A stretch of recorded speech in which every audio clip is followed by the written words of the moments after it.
Now I'd like to present Dr. Richard Baxter, and the title of the presentation is Advancing Tongue-Tie Treatment, Protocols, Case Studies, and Clinical Insights. Now, without further ado, please help me welcome Dr. Richard Baxter. All right. Thank you so much for sticking around to Sunday. I know it's hard, away from family, away from your practice, away from kids and friends. If you guys want a copy of the slides, because there's 227 of them, you go ahead and take a screenshot or take a picture, or you can get the QR code there, download the handout, and we'll get started. So first we'll go over an introduction overview. I try to make this lecture good for all levels. So if you're just new to tongue tie, this should be very helpful, kind of tying it all together, pun intended, I guess. Or if you've been treating tongue ties for a decade or more, this should still be helpful, hopefully. As interesting cases have not shown before. If you're in Atlanta a few weeks ago, you might have seen some of them, but I even have some new ones since then. So anyway, I'll go over some research briefly, go over assessment, treatment, case studies, time for questions. I do have a flight at 1:45, the board's at 1:10. So if you have a question, email me or find me at the break. We'll take a break about halfway through. But how many times a week are you asked about tongue lip ties by parents? Like a lot, right? Like just on normal hygiene visits, normal well visits if you're a pediatrician, if you're a hygienist, all the time, right? Everyone get the QR code? Okay. A few disclosures. I'm the owner of the Alabama Tongue Tie Center. We got Jacob with us, our office manager here today. You might have seen him out in the hall. I did write the book Tongue Tied with a team of specialists. Lisa's here today. There's a few other people that worked on the book with us, and we donate all the royalties to charity. We have an advanced live patient course at our office. That's also donated to charity. We have Tongue Tied Academy and the Update, also donated to charity. I'm not paid by Light Scalpel. I don't care if you buy a laser. I think they work well, but I'm not connected in any way to any of these companies. There's the disclosure slide. And then we do have tongue tied in several different languages now. So if you speak another language, I know we have some people here from Switzerland. We have Frende Long, Strömt Tongaband is Danish, Sheshi Dai is Chinese, Lengua Atada is Spanish, Jezek Nowizi, I probably said that wrong, it's Polish. We have someone from Poland here, I think. Lingua Legata is Italian, and Zungenband is German. We're still working on Portuguese and Korean. But here's tonguetie.com. This is our new resource. All of our stuff you can find on tonguetie.com. So I try to make it as simple as possible. We have the Academy, the Advanced Live Patient Course, 4 attendees, hands-on, but you're not treating. And as Gahari would say, it's not training because I'm not like watching you do it, but it's as close as you can get to training. And then the update, this is what I worked on last year. I filmed this and released it around May of last year. It's 13 hours. It's all ADA-approved CE credits. What do we do with the money? So we've sponsored several health centers in the Himalayas, lots of water projects. We just passed 100 wells with one company and over 100 wells with another company. So we've done another 200 wells, not just wells, but like one was like a whole hospital in Ethiopia didn't have water. So that's made possible by you guys, right, that are taking the course. It's really awesome. We love doing that. Human trafficking projects, both local, anti-human trafficking projects, local and globally. So anyway. And then we sponsor a bunch of kids in South Asia monthly. So anyway, you see Tongue Tied Academy like written on the wells and stuff. It's cool. All right, then there's my family. My wife, Tara, she's a nurse practitioner, but she stays home and homeschools our girls, and she teaches anatomy and physiology. So we have Hannah right here, Noelle, they're twins. That's how I got in this mess in the first place, 10 and a half years ago. And Molly will be 6 in a couple weeks. So it's birthday month. She's excited for February. I did the groundhog see its shadow? Yes, so does that mean like more winter? Yeah, that's okay. That's all right. Anyone else get in the ocean this morning? Cold plunge? Eric did, 5 minutes. It was good, it was refreshing, so we're ready to go. Here's our office in Alabama. I know a lot of you guys have been there already. Just south of Birmingham. Something Kids Around the World, global missions theme. Each room's a different continent. You can see Antarctica there. Here's the hygiene bays. We have South America and Africa. And then here's the consult rooms. We ran out of continents, so we did the oceans. So Atlantic Ocean, Pacific Ocean. There's North America. That's where we do all the procedures. And so how do we do this? Basically, we talk to moms. They're referred to us from various places. We'll talk about that as well. And then we'll examine the baby after do a full assessment of the symptoms, examination, treat when indicated. Not always. We don't just laser everyone that comes to see us. But basically, in dental school, we had one slide of one lecture. right, in dental school. It was like, don't do this. This is like oral surgeon's domain. Do not do this. One article in residency, pediatric residency at The Ohio State University, OH. There we go. Got one. Perfect. There we go. And then, so I think, Harry, did he say something about Ohio State also? Okay. Anyway, I think he went there too. But might interfere with speech or breastfeeding. Like if you can stick it past your wet, dry line of the lips, it's okay. If you have a heart-shaped tongue, you can stick it past the wet, dry lips. Like that's the worst test, right? The best test is elevation or lifting the tongue up. And it's a complicated procedure. Like it requires general anesthesia, refer to oral surgery. And a lot of people still say that. Like Harry said, like if they're over like 6 months old, he's going to put them to sleep. So you really do not have to put them to sleep. I'm going to show you how to do it. It's 10 seconds, especially if you're a pediatric dentist and you're good with behavior management and you can get like a filling done, like a facial done on E, on a 2-year-old that's uncooperative, like you can easily do a lip and tongue tie. And it's not any more traumatic, okay? So when our girls were born 10 and a half years ago, I thought I knew what a tongue tie was, but I didn't know what I didn't know. So a couple quotes to start us off. Half of what we're going to teach you is wrong, half is right. Problem is we don't know which half is which. This is from a Harvard Medical School dean. Here's from the forward of tongue tie, Rajiv, who's not here. He's often at ALSC. I love Rajiv, but he says, your eyes do not see what your mind does not know. But once you've seen it, it's impossible to unsee. And then Emerson said, the mind, once stretched by a new idea, never returns to its original dimensions. So again, going on Sunday, you guys have been like red-pilled this whole weekend. I don't have to convince you that tongue ties are real and not a myth, but if anyone's still like straggling, hopefully at the end of this, yeah, you'll be convinced. So here's a 5-year-old male came to see us in 2024. You can just look at this sheet. I mean, he has speech issues, eating issues, sleeping issues, a history of issues as a baby, terrible time as a baby, right? Poor weight gain, painful nursing, reflux, milk leak out, poor milk supply, clicking noises. He's been myofunctional therapy with Joanne. Is Joanne in the room? Yeah, there's Joanne. She sent him to us. Thank you, from Florida. Frustration with eating, choking on foods. They've had to do the Heimlich on him 12 to 15 times. Can you imagine that? Like something is clearly wrong if you're having to do the Heimlich on your child like more than a dozen times, right? And they've had to call 911, like 911's like on the way. Like he's choking that badly, okay? These are not like his helicopter parents, like they were very normal, down-to-earth parents, right? Sleeps in weird positions, moves around a lot. Like, oh, that's just normal. That's what all kids do, right? Grinds his teeth, that's just normal. It's common. That's not normal or optimal. Mouth open, that's normal, they all do that. Cavities on his front teeth, trouble breathing through his nose, TMJ issues, headaches, ear tubes, hyperactivity. Look at this. He's 5 years old, no one identified an almost to the tip tongue tie, right? His lip is not bad. We did his lip for nasal breathing reasons. We'll talk about that in a second. There's obviously no diastema there. He can keep them clean, although he had some cavities starting between E and F. But look at the difference in elevation of his tongue. Now it goes all the way up, right? So much higher. A week later, look at this. This is all good things that happened, right? So people are like, oh, there's no evidence for feeding. There actually is. Robin talked about it yesterday. We have an article from 2018. There's a case series, and then we have a prospective cohort study that was published in 2020 showing changes in slow eating. I'll show it later, but lots of changes, okay, in eating. So we do have research on that. Say there's not, or it's like not a good study, like whatever. It was published in Clinical Pediatrics. It's a pediatrician journal. It's not a pay-to-play journal. It's a decent journal. So less constipation, less picky with textures, finishing meals better, eating more food, all these things. Sleeping better in the same position, less helicoptering, dark circles or venous pooling are going away. Don't take it from me. Let's hear from Mom. This patient has a to-the-tip tongue tie, was not identified as a baby despite lots of issues as a baby, has speech issues, choking issues, severe choking. Mom's had to do the Heimlich. Dad's had to do the Heimlich all the time on him. That's not normal. And we drove the 10 plus hours from Vieira, Florida here to eliminate this tongue tie and have it fixed once and for all. He has done a phenomenally better job. He is the swallowing. When it comes to eating his meals, he's able to like chew and swallow. He's breaking down his food. He's able to breathe through his nose.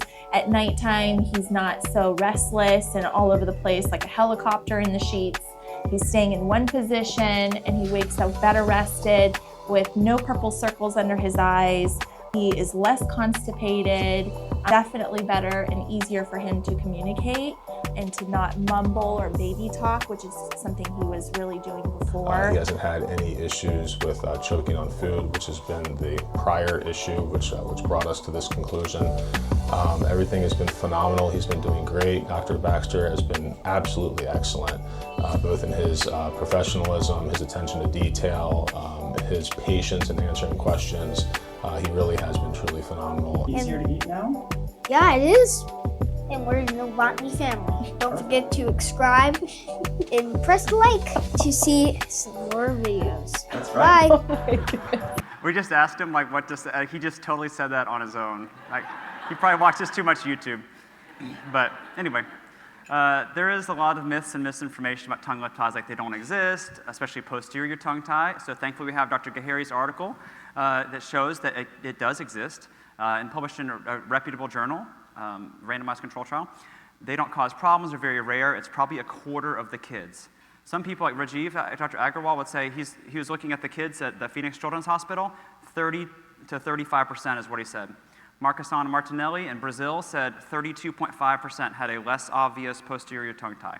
Now, it doesn't mean they all have symptoms, but like, it's extremely common. So I say a quarter to be conservative, and I'll show you where I get that number from. Oh, it's going to stretch. They'll fall and rip the lip tie. A quick snip will fix the problem. That's not true. You have to do a full release. If you just snip it, you'll see some results, like maybe less nipple pain for mom, but it's not going to get the full results, like less colic, less gassy, all that stuff. A baby or child needs general anesthesia or sedation to treat. That's just not true, because we do it all day. We never put kids to sleep for just this procedure. Maybe once, but almost always it's like if I'm doing a dental rehab and fixing a bunch of teeth and they're asleep, then I'll do it. But otherwise, we're not going to just put them to sleep for this. We don't even use nitrous hardly. Like occasionally use nitrous if it's like a 9 or 10-year-old that's really anxious. But mothers are told it's just their fault or give them some formula, mom guilt is real. Or they'll say, wait 6 months. We had a family fly to see us from Japan because they wouldn't do it till they're 6 months old. So, oh yeah, and they fall and rip it. This child fell and ripped it 4 times. It's still there. It's still there. It's probably 10% of kids. There's no studies, I've looked, but there's no studies on how often they fall and rip it. This is a full release though. And you do have to get this piece here or else the gap will not close up. It will still sometimes close up, but not as predictably. So you got to get that piece right between the teeth. We've never seen a black triangle or anything like that. All right, so on Monday morning, tomorrow, I'm hoping that you guys will look at your patients a little bit differently for your hygiene checks or your well checks or whatever you're doing. So our goal, it's nothing earth-shattering, it's basic medicine or dentistry, right? Get a good history from the parent. If you don't get a good history, you're not going to get to where you're going. Oh, I forgot to ask you guys, what is this right here? Do you guys know what this is? Well, it's not just the school bus. What kind of bus is it? It's the struggle bus. Everyone that comes to see us is on this struggle bus. They're not like, hey, can you laser my child today? It's like an endodontist. Like, I'm not going to just go to the endodontist like, can I have a root canal today? Like, oh, which tooth's bothering you? None, just pick one. You would never do that, right? So they're not going to come to see us unless there is a significant problem in almost all cases. So they're on the struggle bus. We got to get a good history. Then we're going to get a proper examination. We got to check for restricted tissues, check their neck, check their lip, check everything, right? Get to the proper diagnosis. Otherwise, you will veer off course. Then you have to treat it right. Aftercare, we've talked about, so important. If they don't do that right, it's not going to work. You can do all the other 4 steps right, but if you don't do the aftercare stretches the right way, it will not work. We'll show you that today as well. And then follow-up. You got to follow up with them. If you don't follow up with them, you won't see what to change, how to get better, right? Like we realized we can go from 4 stretches to 3 stretches a day and still have really good results if you do high-quality stretches each time. And if you do all that, it adds up to thriving families. And then watch this. Ready? Stay on the yellow brick road, you get to thriving. That took me a long time, so I hope you really enjoyed that. All right, so there's a lot of tongue-tie terms. You've probably heard most of these, like tethered oral tissues or TOTS or RTOTS, restrictive tethered oral tissues, as Kotlow says now. Ankyloglossia if you're searching PubMed. A frenulum is a small frenum. Tongue tie, there's anterior, posterior, lip ties. I like oral restriction or like a tongue restriction because then it's like, okay, if you say tongue tie, they think they know that it has to be to the tip, right? It's like, no, the tongue is restricted along that spectrum. It could be 10% restricted, it could be 50% restricted, anywhere along there, and it can still cause an issue for some children or adults, but it's very individualized. Mid-tongue restriction is the new term Zoggy's using instead of posterior tie, which makes sense. Buccal ties, short lingual frenum, And then another part of the confusion is there's lots of terms for what to call it when you release it. So frenotomy is like a snip or a clip in my mind. Gahary calls it a frenotomy. I like to say frenectomy. Frenulectomy is what they say at the hospital. Frenuloplasty is rearranging with sutures. You can do a Z-plasty, or you can do a horizontal to vertical frenuloplasty. If I talk too fast, don't worry about it. It's okay. Clip or snip, those are 4-letter words. Don't say that. That means it's probably not done right if they just clipped it or snipped it. That's what happened to our girls, our pediatrician. No offense to the pediatrician's room. Our pediatricians clipped it, and then it didn't help. And then we're like, well, that's not the problem. Maybe there's 2 of them, they're small, they have small mouths, I don't know. We were trying to figure out some other cause for the issues we were having. It turned out it just wasn't done right. So we went to see a dentist, Dr. Notestein, in Dayton, Ohio at the time, and it made a much bigger difference. Division is what they call it across the pond in Europe, right, Suraj? Division. And then release is my preferred term, and then a revision is if it has to be done again. But Gahary already hit on that. Definitions, you guys know what it is, I'll skip this. But it must be causing a functional issue to be a, quote, tie. Right? So what can happen if you don't do it? This does not mean it will happen. I don't have a crystal ball, or else I would have bought Bitcoin a long time ago. But speech delay, shy, frustrated, embarrassed, bullying. If you don't treat as a baby, they can have trouble swallowing later on. It's more effort to swallow because their tongue does not work as well. So slow and picky eating, small appetite, underweight, poor growth and development, airway issues, mouth breathing, poor oxygenation, snoring, poor sleep quality, so poor behavior, ADHD symptoms, right? Teeth grinding, it can affect brain development. By the time they're age 3, the brain is 80% the size of an adult brain. The first year of life, the brain is developing at 1% a day. That's how fast it's growing. That's remarkable, right? A tremendous amount of brain growth happens. By the time they're 5, it's 90% the size of an adult brain. So if you say like, oh, there's no man's land between 6 months old and 5 years old, we're just going to wait till they're 5 because they can't do the stretches afterward. I'll show you how to do stretches on a 2-year-old or 5-year-old. It is very possible. We do it every day and get high quality results even without putting them to sleep and without sutures. Okay? Because someone else said, like, it's better to do something. I think Suraj was like, just do something, get in there. Or Gerardo said that. Is he here this morning? To do something, like give him some more elevation, even if it sticks back to 80%, that's still way better than they only had like 20% mobility to begin with. So treat them early, please. That's critical. We see so many good results in the 2- and 3-year-olds. All right, I'll get off my soapbox. Poor sleep quality, we talked about that. Poor dental development, reflux, and even constipation. It is true. It's remarkable. From babies, we had a 20-year-old a couple weeks ago. She's like, this is weird. My digestion's gotten better. Like, I'm like going to the bathroom easier. I'm like, I know. We see it in like babies to adults. It's crazy. I don't have like a study on it, but yeah, it's very often. Speech issues, trouble with alveolar sounds, velars, interdentals, palatal alveolars, probably others too. Speech delay, so our 2020 article is the first article to show in the literature that it can affect speech delay. Not every case of speech delay, certainly, but it can impact speech. Even in 2-month-old babies, we'll see they'll start babbling more afterward and new sounds afterward. Has anyone else seen that? In babies, you fix them for feeding reasons, put your hand up. Yeah, and then they're like, oh my gosh, they're talking way more now, right? They're more expressive, they're laughing now, they're happier, okay? Trouble speaking clearly or quickly. Stuttering, we've had some crazy results with stuttering. I don't have time to show all the videos today, but like we've had adults with lifelong stutters improve afterward. And they've done every kind of therapy imaginable and talking like a robot and monotone, and they still stutter. And we released their tongue, which is not to the tip, it was like halfway back, and they could talk easier. They often get shy or they're bullied. It's even in the Bible, Mark 7:35. His ears were opened, the string of his tongue was released, and he spoke plainly. They think Moses was tongue-tied, so he had Aaron, his brother, speak for him. It's in the Quran. It's in the earliest Japanese writings. I mean, it's pretty well established. Like, this is not a fad, whatever they want to say. Feeding is very complex. This is from Autumn Henning. Take her TOTS course if you haven't yet. It's great. 8 tongue muscles, 6 cranial nerves involved. They often will gag. They'll pack their cheeks like a chipmunk, spit out food. They'll vomit, swallow whole. They can choke like our friend Noah. Refusing food. Poor weight gain, very picky eating, messy eaters. It takes forever to eat. So if it's like slow eating in a typically developing child, more often than not, that's tongue tie. It's almost pathognomonic for tongue tie. Like, there's nothing else that causes that, really. Slow eating. That should be like the top of the differential diagnosis. Instead, it's like, I don't know, 5th thing down after they do swallow studies and fees and things. It takes forever to eat, grazing on foods, and they can't consume an age-appropriate diet. You ever heard about kids sleeping like this in a tripod position, where they'll throw their head back? They're trying to get the tongue out of the airway. And so they're mouth breathing, they're snoring. Sleep disorder breathing to OSA, it's a continuum, right? Mouth breathing starts off primary snoring, sleep disorder breathing, and it can affect brain development. It can affect anxiety, aggressive behavior, hyperactivity, inattention. All those things can be affected by poor sleep. Bruxism, or grinding their teeth, it's not normal. It's not just psychological stress, it's physiologic stress. They literally can't breathe, okay? Restless sleeping, frequent waking, bedwetting. We've seen a lot of 9 and 10-year-olds like can't spend the night with their friends or whatever. They're embarrassed about it. They don't want to talk about it because they're still wetting the bed and they have sleep disorder breathing. We fix the tongue tie with some therapy and they stop wetting the bed. Like, it's literally the same night sometimes. And it's not just 1 or 2 kids. We see it pretty consistently. But basically what it comes down to is chronic systemic inflammation. Someone mentioned the book Outlive by Peter Attia. I read the whole thing. It's excellent. But basically the 4 leading causes of death, so heart disease, neurodegenerative diseases, cancer, and diabetes, basically, metabolic diseases. That's the 4 leading causes of death in America. All 4 of them, what do they have in common? Chronic systemic inflammation.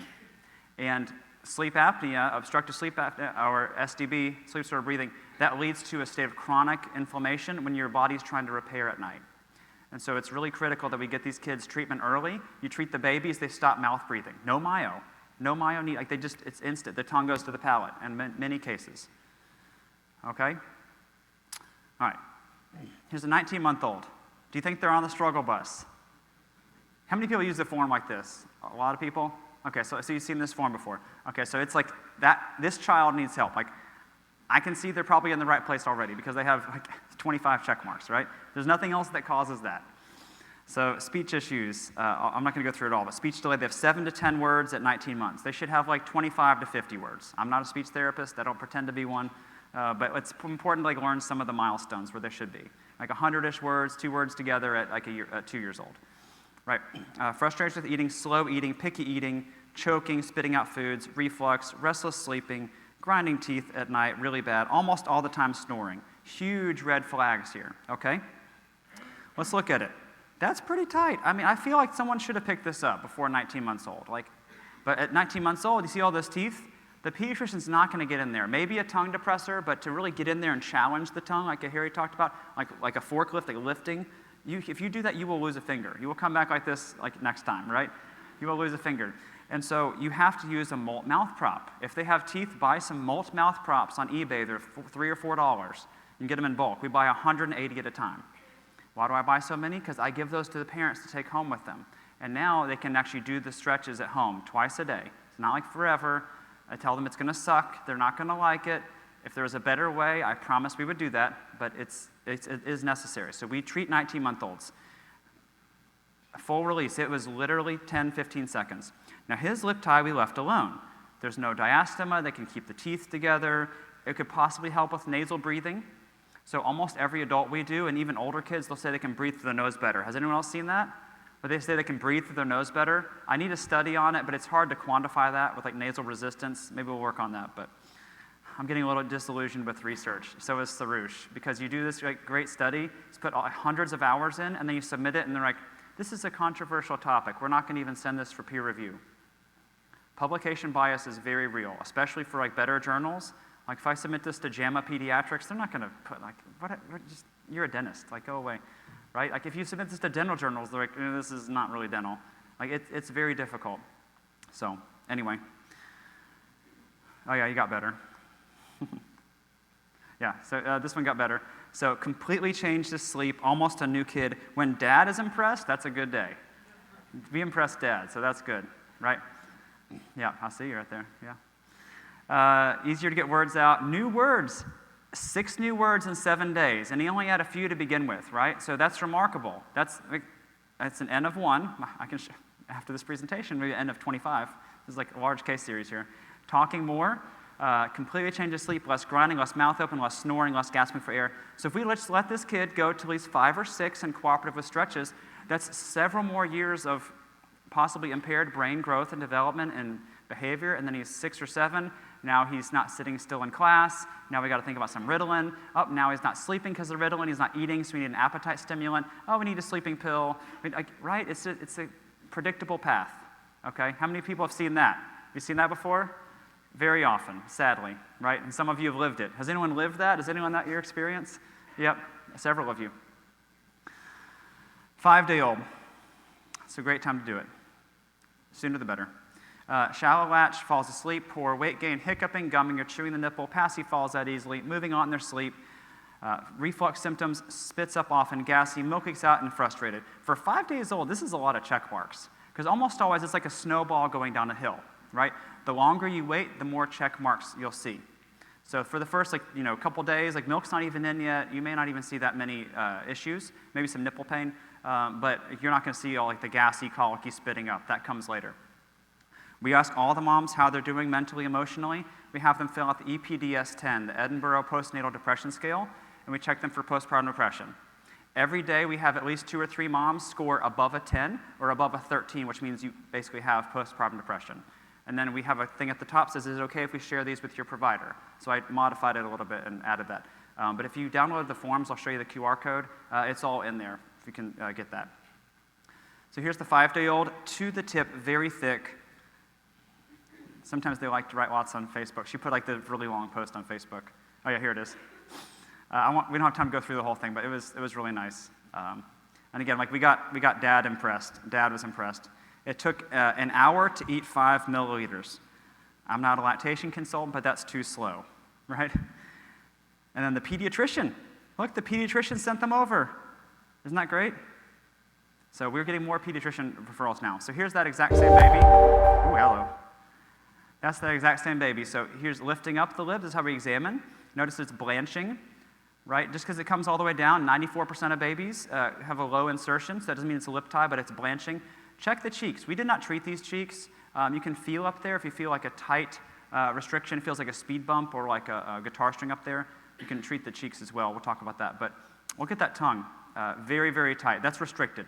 So do we need to wait 3 weeks to see the chiropractor, lactation, craniosacral therapy, the massage therapist, or should we do it at one day old, 2 days old, right? They're having issues. It takes an hour to get 5 ml. I'm going to do it then. We did a 12-hour-old baby, and that's hard to do. So we had 1 day old was our previous record, but we had a baby that was born at 10 p.m., a sibling was previous patient. It was tied pretty bad, and they called us. We got him in at 10 a.m. So yeah, that's hard to do. That's their youngest. That takes the cake. And then 70 years old is our oldest we've done. So anyway, here's the procedure on Maddie. So we're going to lift up all the way. Lots of tension. Tension is the key. I wasn't here for Harry's lecture, but I did listen to it on the plane. Jacob recorded it for me. So tension is the key, right? Lots and lots of tension. It's about 15 seconds for the lip. You could do it on a higher wattage, but it'll bleed more. So we do this on 3 watts. I'll show you the settings in a little bit. And then the tongue, I'll drop it down. So right now I just hit the power down to 2 watts. Have your assistant hold the chin down. I come from 12 o'clock from behind the baby, and then lift up. It'll recenter in a second. But we just film these with an iPhone. So it's helpful to take these videos yourself. Have your assistant get some videos for your website. Lift up all the way, lots of tension. Look at that, minimal to no bleeding. And you can pick out the individual fibers. Now, I'm not getting the base of the Eiffel Tower. Otherwise, when you stretch, that's the only part that will open up. Has anyone else made that mistake? So what we're going to do is we're going to just get a little bit of that flapping tissue. Otherwise, it'll just be there forever. So there we go. That was more involved. The ones that are to the tip are typically the hardest.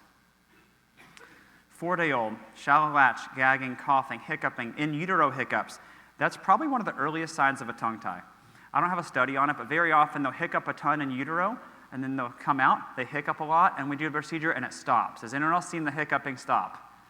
It's pretty remarkable, yep. They're gassy, sucking blisters, clicking, mom is sleep-deprived and emotional. And that's pretty standard. 7 out of 10 pain. Most of the time, if you see really bad pain, toe curling pain, it is a less obvious posterior mid-tongue restriction, whatever you want to call it. It's a not obvious tongue tie in most cases. So in this instance, that's what it is. It's probably 50% or so to the tip. The lip is pretty tight. It's blanching, so we release that. About 10 seconds for the lip, about 10 seconds for the tongue. Afterward, much less pain. Amazing, worth the drive 1,000 times. Okay, they're so happy. So more spitting up, though, afterward. Why are they having more spit up? Almost always check for this check mark there, improved breast drainage. So if they're getting more milk out, they're going to spit up more because they're just just like it's filling up and it has to go somewhere, it just comes back up. Give him a couple weeks, it'll get better. But it was a 7 out of 10 pain before, now it's a 1. Look at this, she checked this one. I love to see that one checked. Mom is feeling more confident and a better emotional state. Dr. Gahary showed that with his results, with the breastfeeding self-efficacy score getting above a 50, which means they're more likely to continue breastfeeding. So here's that exact same baby. That's how we did it. So lots of tension. This is, again, 3 watts, like 20 hertz, non-super pulse. We don't use super pulse. That's more for skin resurfacing, cosmetic stuff. So non-super pulse. And this is the light scalpel. You guys probably knew that already. You can certainly do it with other techniques, but this is just so much faster. We used a diode for 18 months, and it took about a minute per area with our little diode, and we got way more post-operative calls of nursing strikes. With this, like the day I switched in 2016, almost 10 years now, we stopped getting all those post-op calls. I still call to check on people every night, but they're like, okay, we're doing well. And then like if they haven't, almost always like, oh, they're not eating. I say, did you all do the Tylenol or the Genexa, organic Tylenol? They're like, no, we didn't do any yet. We tried Arnica. I'm like, just try the Genexa. It's not forever. A few doses will make a big difference. So here's a 5-month-old. So this was right before ALSC last year. Was anyone at ALSC last year in San Diego? Okay, so not everyone. So if you have, I'm sorry, you'll see this story again, but I have an update for you. Because you're like, oh, it only works for like a week or 2, so we'll see what happens. I just got an unsolicited video sent to me, to my WhatsApp, a couple days ago. Which I don't even check WhatsApp, but I'm glad I did.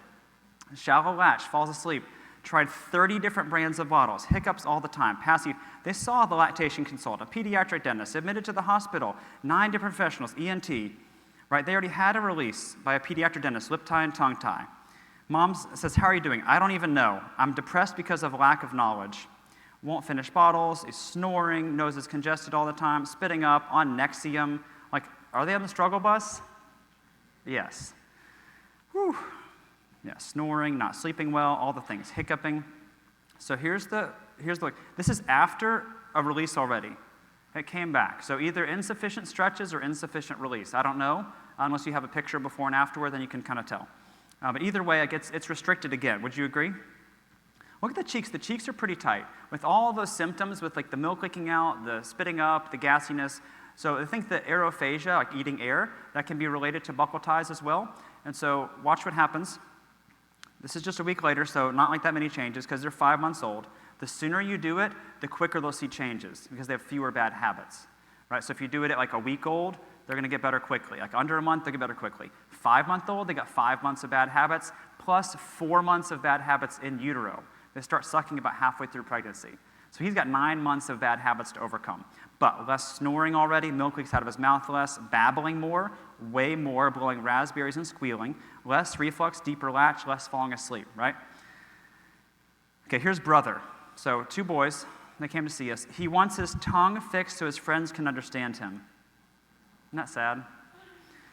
He's on the age of a 2-year-old. They thought he had autism but doesn't tick all the boxes. These are real people, right? Like, we don't just like make this up. Could not breastfeed, woke up 8 times a night as baby. Also saw 7 different providers, dentist, pediatrician, ENT. They said he can stick his tongue out. Mom says, Dr. Baxter says that's the worst test. And they're, who's Dr. Baxter? And she said, it was funny. So how'd she find us? She read the book. She read the book is how she found us. Just wait to see where she's from. Speech delay, like picky eating, choking, like all these things. Won't eat vegetables, constipation, all the things, right? Now his lip is fine. We don't just laser everything, right? His lip is fine. His palate, it's okay. Could use some expansion, sure, but he's 4, so like it's hard. Most people like will not expand a 4-year-old. Audrey Yoon, I was with her a couple weeks ago. She says like expanding like at 8 years old, that's a geriatric patient to her. She's like, that's a geriatric patient. So she does like 3- and 4-year-olds. But anyway, look at his tongue. It lifts halfway. He can stick his tongue out past the wet, dry line. It's fine, right? That's what they were told. He can stick his tongue out. It's fine. But was it fine?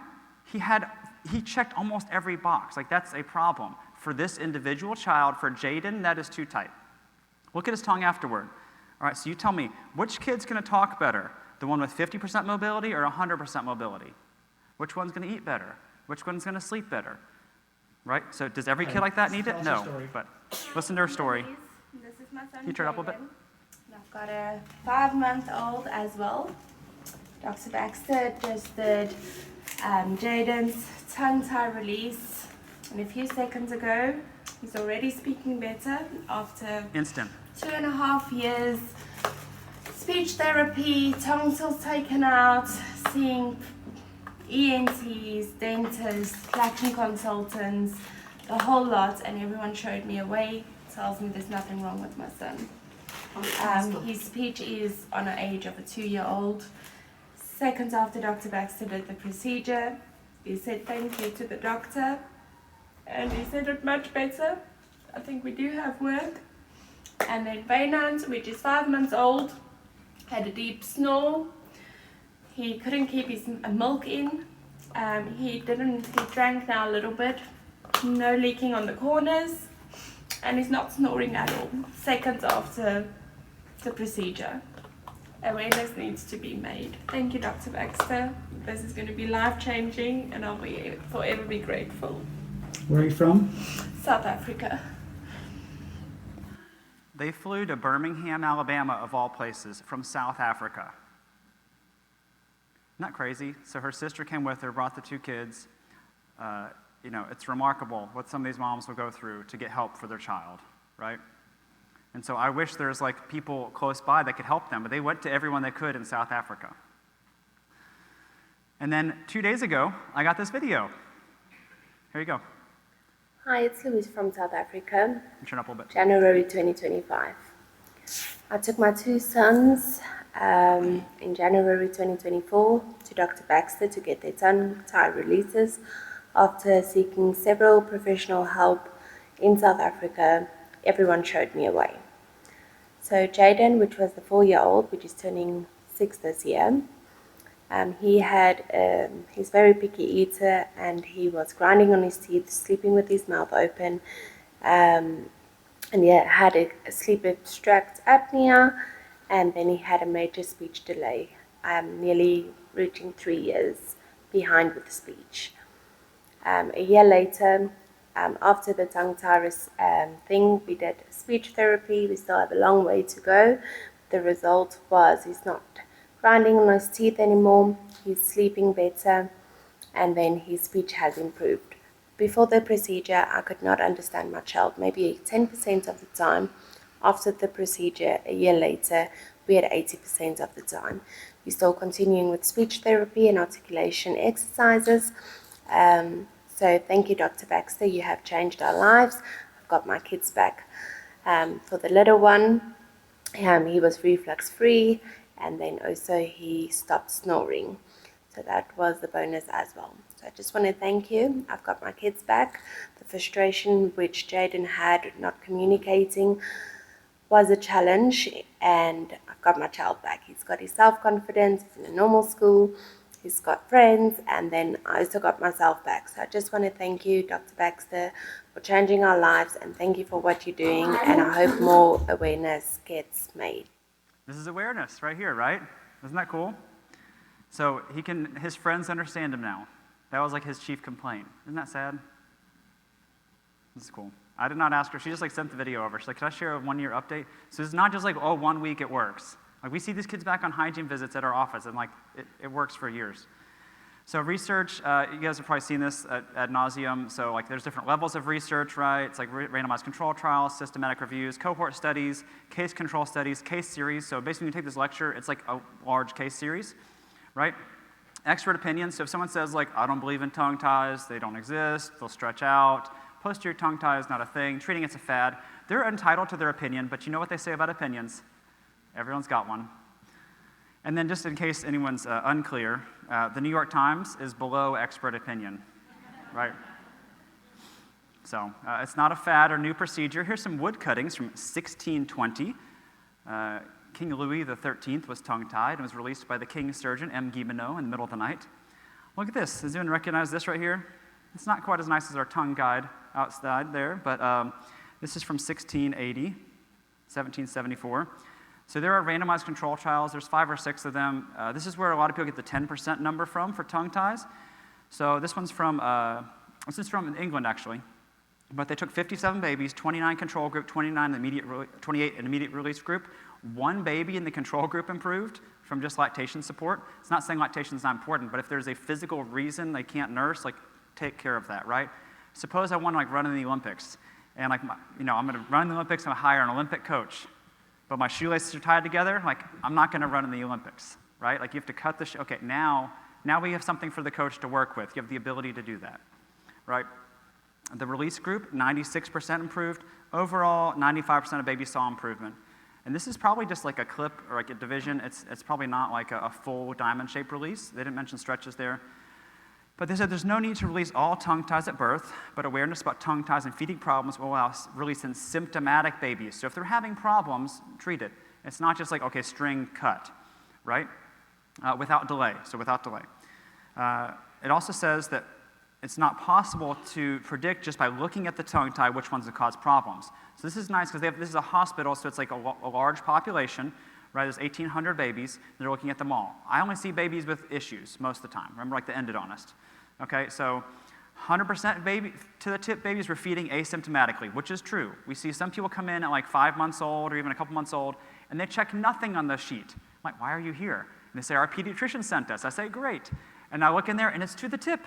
And they're not having any feeding reasons. And then we'll talk about like what can happen in the future, what happens now. And then sometimes they don't realize, because the baby's gaining weight and it doesn't hurt mom, that these other issues like reflux, gassy, spitting up, colicky, those could be related as well. But they didn't know that till they fill out the form. Right, so then we have discussion with the parents, and then it's always up to the parents, whatever they want to do. I always under-promise, over-deliver, right? So never promise them the moon, never guarantee them, all that stuff. So, but look, here they mention posterior tongue tie, basically without knowing it. Problems are found in babies with 25% tongue tie, so just a little bit there, especially if breastfed. So what's important was not the length of the tie, but symptoms it was causing. This is a good article, right? If feeding was improved by the simple, safe procedure of removing the physical problems preventing it, the tongue tie. So like that's good. Here's another one. This is published in Pediatrics, right? Blinded, they used randomized control trial. They used validated tools for measuring. Basically, the frenectomy group, it significantly decreased pain, highly significant. Breastfeeding scores improved in the frenectomy group.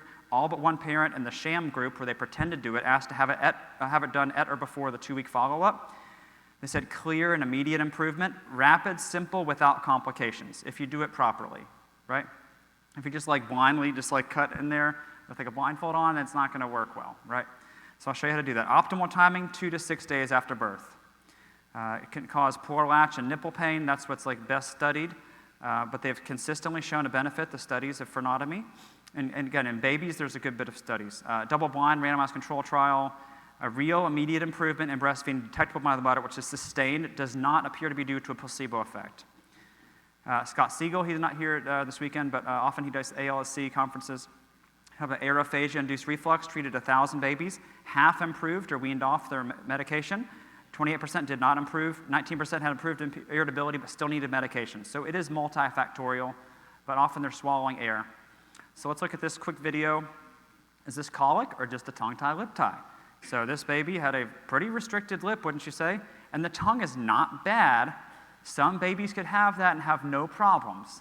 But again, if they're coming to see me and they have 25 check marks on the form, then the tongue is likely the culprit. So listen to this mom's story. Hey, it's Dr. Baxter. I'm here with our patient of the week, Caden. And there he is. He's so cute. Tell us your story, Mom. So we came in about a week and a half ago. He was struggling with everything. We were very colicky, head not coming down, spitting up, gassy, wasn't sleeping good, wasn't eating good, was never satisfied when he was eating. I just kept telling everybody that something was wrong, but I just couldn't figure it out. So we came in, same-day appointment, and got his tongue and lip tie completed by Dr. Baxter, and literally could not thank him enough. It changed overnight. He's sleeping 8 hours at night. He's eating well, less gassy, less colicky, just overall a happy baby now. So we are very thankful. Awesome. So thank you so much. Colic is not normal. It's common. It's not normal, right? There's a reason why. They often need body work, and they probably have a lip or tongue tie. Gahary, 2016, you guys have all seen this, I'm sure, prospective cohort study, which is like in a normal office, that's about as good as you can do as a prospective cohort study. To do randomized control trials is much harder. especially if you have people traveling from like 2 to 4 hours away, which is our average distance. It would be difficult to do a randomized control trial. It's like, okay, flipped a coin. Sorry, Mom, it's heads. You guys have to come back like in a couple weeks and we'll fix it. Like, that's not reasonable to do to people. But 2/3, or sorry, 3/4 had posterior tongue tie. 3/4 also had upper and lower performed. The milk transfer rate increased, so they're more efficient. You can imagine your shoelaces tied together, you're not going to walk efficiently, right? But if your shoelaces are free, okay, now you can walk easier, you can run on the beach. Self-confidence improved above 50, which means they're likely to continue breastfeeding. GERD went down, so reflux went down. Pain went from a 4.5 to a 1.5, which is a big deal. In 2018, revision for anatomy. So these are babies that are already clipped. They couldn't include them in the initial data set. So they still had issues. And what's interesting is they had the exact same outcomes because it just wasn't done properly. So a snipper clip, they still have issues. Do it properly. 2022, this was very smart. They used a computerized nipple because people are like, well, pain, it's subjective. Mother's self-confidence, that's subjective. Like they want like hard data. It's like, I'm sorry, there's not like a lot of hard data like in babies, but they found a way to quantify it. So they used this infant bottle with a computerized nipple. Did he talk about this? I didn't think he talked about this. Okay. So they released posterior tongue tie, didn't do any lip ties to not like mess with the data at all. Only a less obvious tongue tie with the CO2 laser, statistically and clinically significant improvement in 11 objective feeding metrics. So faster tongue speed, more rhythmic, more coordinated, more adaptable. Breastfeeding scales also improved in the treatment group, but not in control. Reflux improved, but not in the control. Nipple pain improved, not in the control. This was published in Otolaryngology Head and Neck Surgery. That's like the ENT journal. Okay?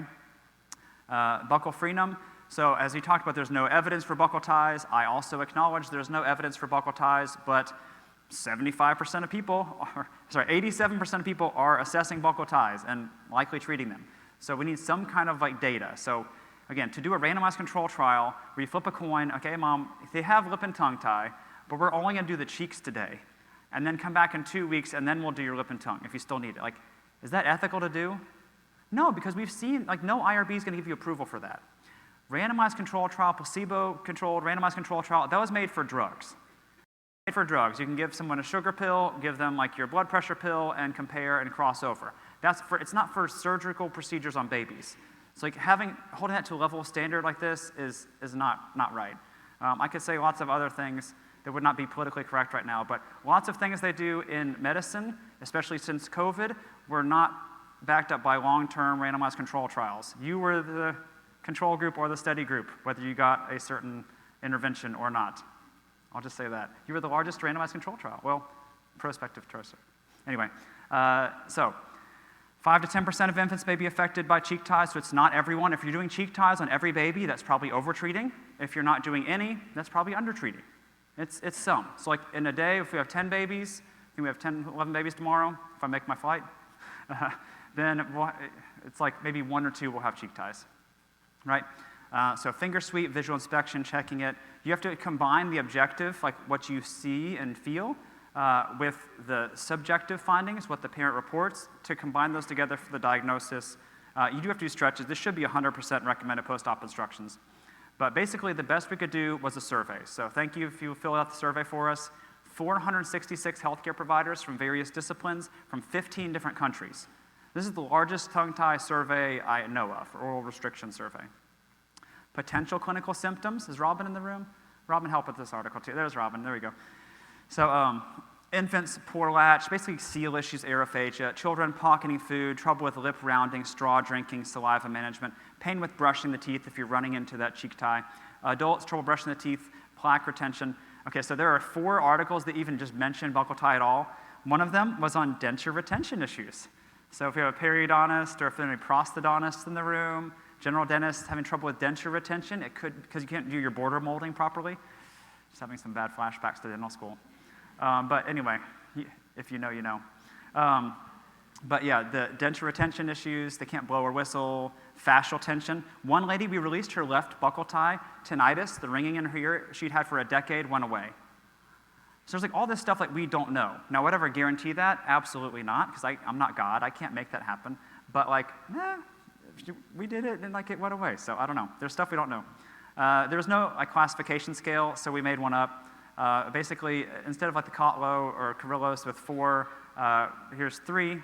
That's 3, which is like the Santa Maria study. So like 3 is a little bit easier to understand. So class 1 is in the mucosa, class 2 is in the gingiva, class 3 is like down to the ridge or close to the ridge. I've also made up acute acrostic. It's called Buccal.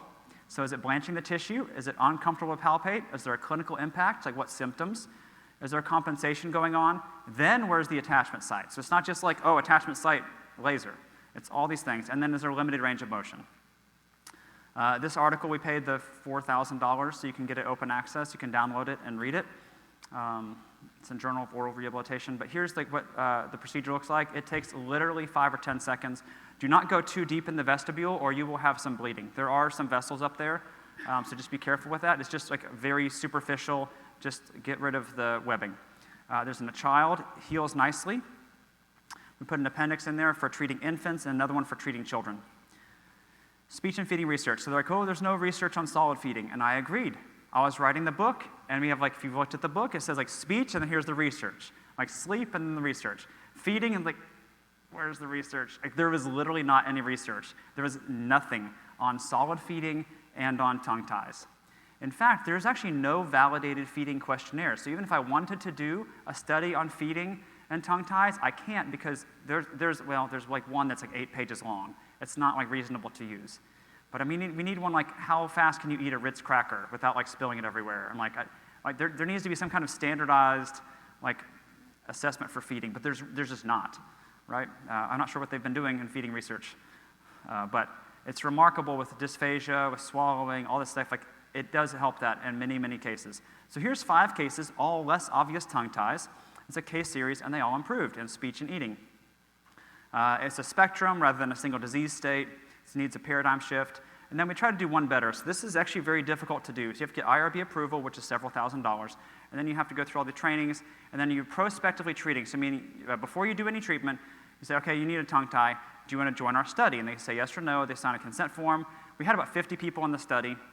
And then so basically, like whatever it happens, like if it's good or bad, like we're going to report the outcomes. That's like prospective cohort study. So average age was like preschoolers, 4 years old, but age range was 1 to 12. Significantly better speech, eating, and sleep at 1 week and 1 month follow-ups.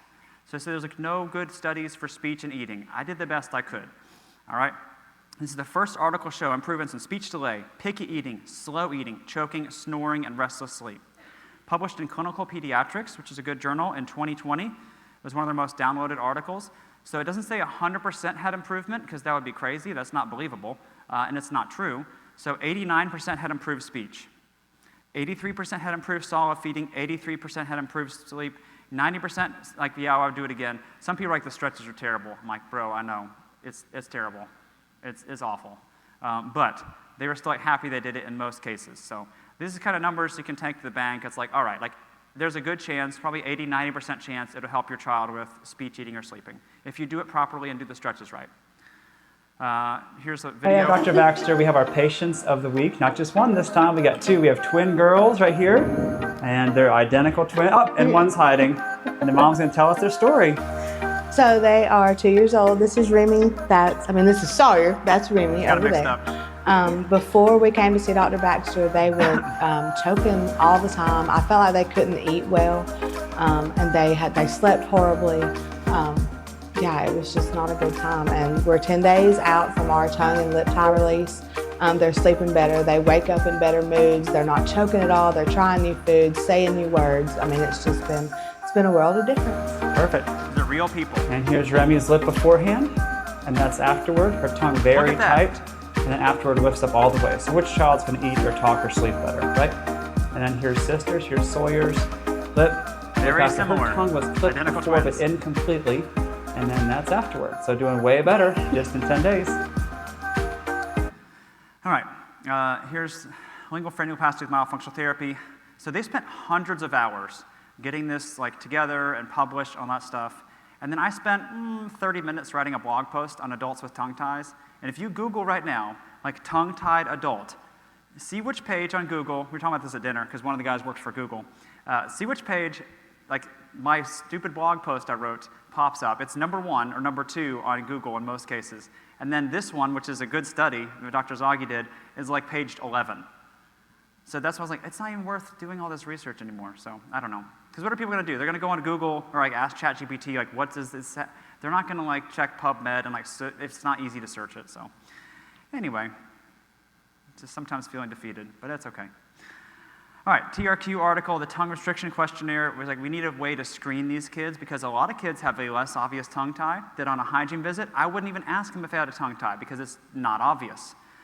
So we did this just for comparison. We're supposed to screen for oral cancer, right? In adults, it's 1 in 1,000. So you'll probably see an adult with oral cancer if you're a general dentist because you probably have more than 1,000 patients. Pediatric, does anyone have 1 million patients in their office? I'd like to shake your hand. That would be impressive. So pediatric, thankfully, it's very rare. It's 1 in 1 million have pediatric oral cancer. But how much time do we spend in residency or in dental school about like these super rare like pediatric oral cancers? Like a long time, like hours and hours and many articles.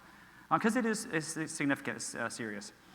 Meanwhile, we also screen infants. So the newborn screening is done by the state. So it's not a national thing, except in Brazil, there's a national law to screen for tongue tie.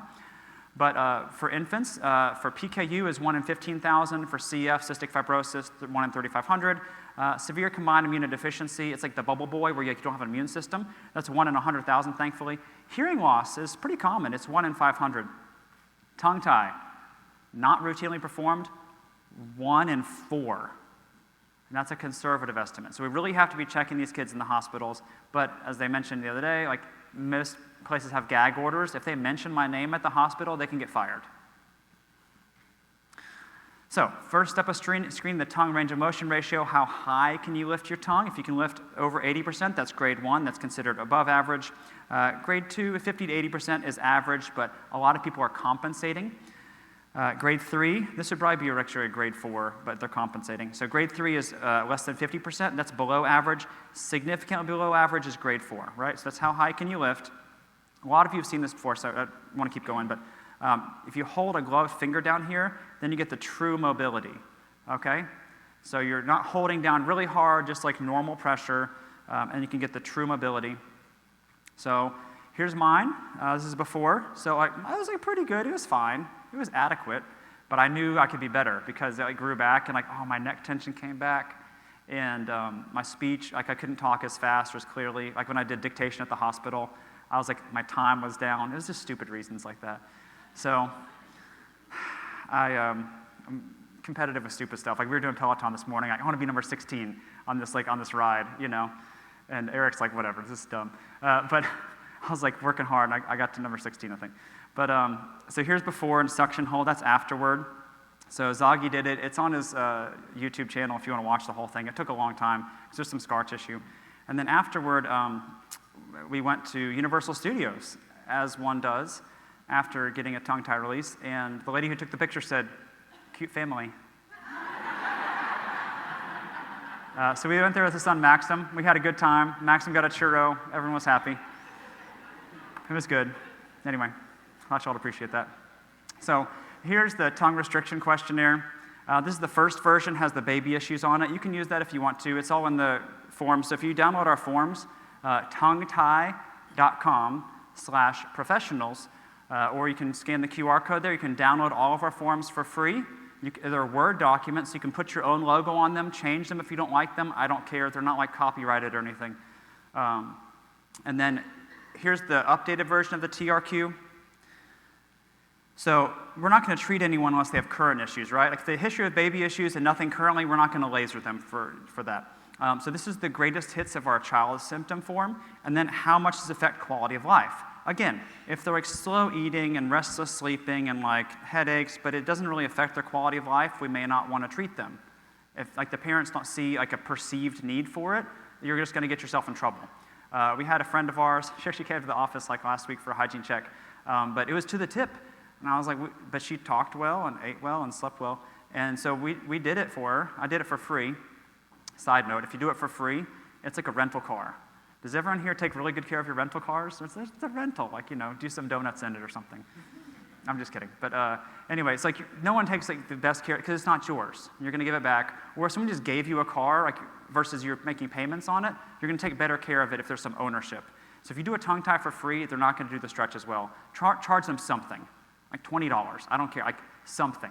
So they have some ownership in it, because if you do it for free, they're not going to do stretches right. And then they'll be like, it didn't work. And then they'll tell your wife at the park, like, oh, Richard just ripped it back open because it stuck back together. True story. So all that to say, yeah, make sure there is some kind of quality of life issues, or else they're not going to do the stretches well. They're not going to appreciate what you did for them, giving them more tongue mobility.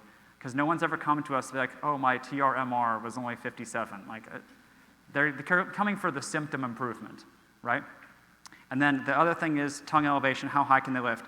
Add that together. It's just a way to have a conversation with the parents, like in a hygiene visit, so you don't do a full hour-long tongue tie consult, because if you do that, your hygienist will hate you. Is that right, hygienist? You got to keep it moving. It's like, doc, we got patients. We can't do a full tongue tie consult. So it says referral. It doesn't say treatment. It says referral. So come back, and then we'll do like a full evaluation at a different time with the doctor. So do not roll people over for same-day treatment for tongue ties. Roll them over for cavities, that's fine. To fix a cavity, do a Hall crown, whatever you need to do. But like if you roll them over for tongue tie, and especially if dad is there, if they come home from the dentist, mom's like, what'd y'all do? And dad's like, we get the tongue, what? You did what? You get dad in trouble. So moms make all the healthcare decisions. So don't just do a tongue tie the same day from hygiene. But this is basically, people ask, like, well, how many symptoms did it need for like a referral? So if it was grade 4, they could barely lift their tongue up. They had an average of 4 symptoms, and I'm like, all right, we should at least come back for a consultation, right? Conversely, if they could lift up, great, but they had 10 check marks on that form, it's probably worth a referral for them too, because for that individual child, it's too tight. Got it? All right. So TRQ, basically, this study showed that babies with symptoms left untreated are more likely to have higher symptom counts as children. It does not go away, it just changes over time. Right, here's a study. Like, this is as good as you can get. Like, we checked all the hygiene patients, whether they had tongue tie or not, and we had them fill out the form. And you can do that too. You can have everyone fill it out for 6 months. Now you got your whole practice. They've been checked for tongue tie. We're not doing that like fishing for treatment. We're just trying to make sure we don't leave kids, struggling when they don't have to be. Let's see here. So babies should be appropriately screened for common symptoms and treated if they're present.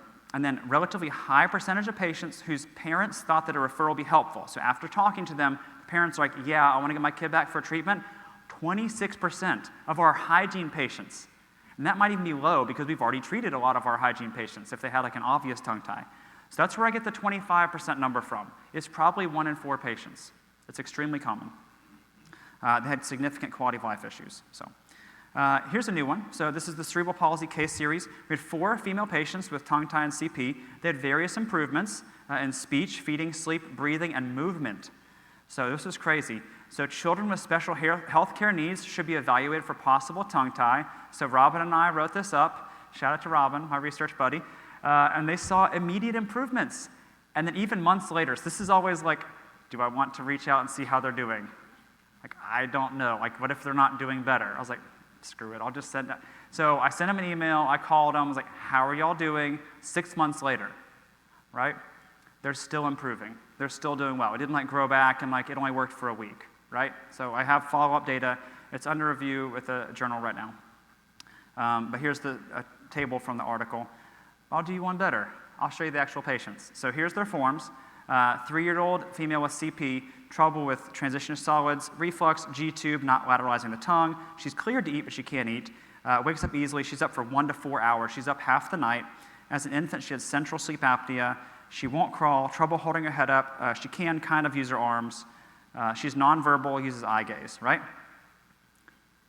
Is this tongue restricted? If I saw them on a dental visit, I didn't come see me for tongue tie, I probably would not have even mentioned the tongue. Because otherwise I'm the crazy tongue tie guy, right? If you tell everyone that looks like that they have a tongue tie, like you're probably over-treating. Or they're going to start leaving you 1-star Google reviews, saying like, don't go to that office, they'll just tell you your kid has a tongue tie, right?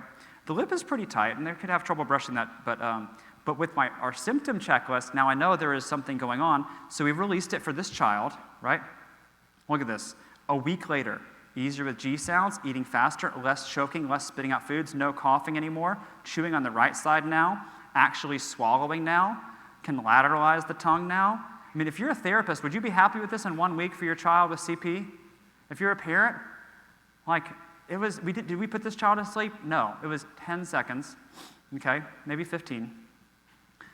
sitting up longer on knees, able to pull toys closer, using hands better, sat for 20 minutes on the couch without falling off. She's never done that before. Her balance is better. Isn't that crazy? All right, here's Mom. Hi, my name is Caitlin. My daughter Caroline is 3 years old. When she was born, she had the cord wrapped around her neck twice with a true knot in the cord. She was diagnosed with HIE at 5 days old. At the time, she did not respond to painful stimuli. She did not suck, swallow, or have a gag reflex. And we were told that she would likely never move anything below the neck. She also would probably not be able to see or hear. At 2 weeks old, she got a G-tube. We have struggled with feeding since she was born. When our speech therapist recommended that we get her checked for a tongue tie, we went to Dr. Baxter in December of 2023, and he did a tongue, upper lip, and double cheek buccal release. Within the first day, we noticed that she was breathing better. She was able to sleep with her mouth closed. She started making more sounds. She has been able to make a G sound, which is new. She's completely off of her reflux meds for the first time in her life. She's eating her purees faster. We're able to brush her teeth. We're able to get all the way back to the back teeth that had cavities that had to be treated. She's able to eat for other people, not just myself or my husband. We are so grateful for Dr. Baxter and everything that he did for her in such a short time. It's only been less than 2 months, and we've seen a huge improvement. She's lateralizing her tongue. So less than 2 months, right? It's like, it's continuing on, and even 6 months later is still helpful. So these kids with autism, Down syndrome, CP, pick any, everything is blamed on the primary diagnosis. Like, oh, well, they can't do that because they have autism. Like, they're sleeping crappy because they have autism. Like, I mean, they're slow eating because they have autism. Like, I don't know, right? Cleft palate, Down syndrome, CP, any of those things. So you can have cleft palate and a tongue tie. In fact, many do. You can have CP and a tongue tie. You can have Down syndrome and a tongue tie, autism and a tongue tie. So check all these kids with special needs for a tongue or lip tie. Here's a 6-year-old. Lots of issues, so no babbling, she's screaming, frustrated with eating, G-tube, cleared to eat, can do thickened, she sleeps in the fetal position, she wakes up a few times a night still, she can kind of walk with a walker a little bit, mouth open, trouble brushing the top teeth. Look at that, that's pretty tight. There's a nice diastema there. Look at now, this is a very restricted tongue. If you see that kind of tented appearance right there, that probably has some ectopic, like extra aberrant genioglossus inside of that. If it's really thick and like a tented appearance like that. I'll show you another video later. A week later, huge change, faster eating, eating more, eating faster, trying new foods, less constipation, less mouth breathing, easier to brush the teeth, easier to breathe through the nose. Here's a 7-year-old. If you guys remember, this was like 2 days before ALSC. I was like, I have to share this case. This is nuts. This is the day after those people from South Africa came. It was a crazy week. All right, can't lateralize the tongue. So basically when she was 6 months old, she had tetralogy of Fallot. She was born that way. But they had a repair. At 6 months old, she had a massive cardiac arrest. 53 minutes with no pulse. They did CPR. They had to do surgery. She was on ECMO for a month, where they oxygenate your blood outside of your body. The surgeon said, like, say goodbye to her. There's less than 1% chance she survives this. She survived. They had another surgery, less than 1% chance of survival. She survived that. And then what happens to her? So she has obstructive sleep apnea, but like it's not worth treating. Like we're alive, so we're good. TMJ issues, tonsils. All day, I'm just trying to feed her and not throw up. She's always congested for 7 years on Zyrtec, has a G-tube, all these things. Constipation every day, mom has to give her suppositories for 7 years. Can you imagine that? It's hard to imagine what these parents go through. Here's the lip and tongue. We did her cheeks too for fun. No, not really. We did them for fascial release because her face was so tight. With CP, they have lots of like contractions. And so look at her tongue though. It was pretty tight. So these kids, if she was typically developing, would she have issues with that tongue? Maybe not. But if her brain is not working 100%, then maybe that is too tight for her as an individual. Does that make sense? So they came from Ohio.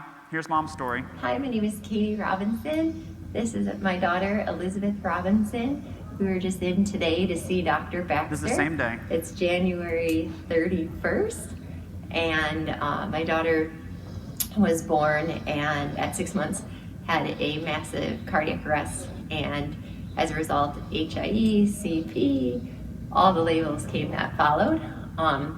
She, since then, after 6 months, has been suffering with severe reflux, constipation, this snorkeling, like she sounds like she has a cold all the time, on Zyrtec for 7 years. She's 7 now.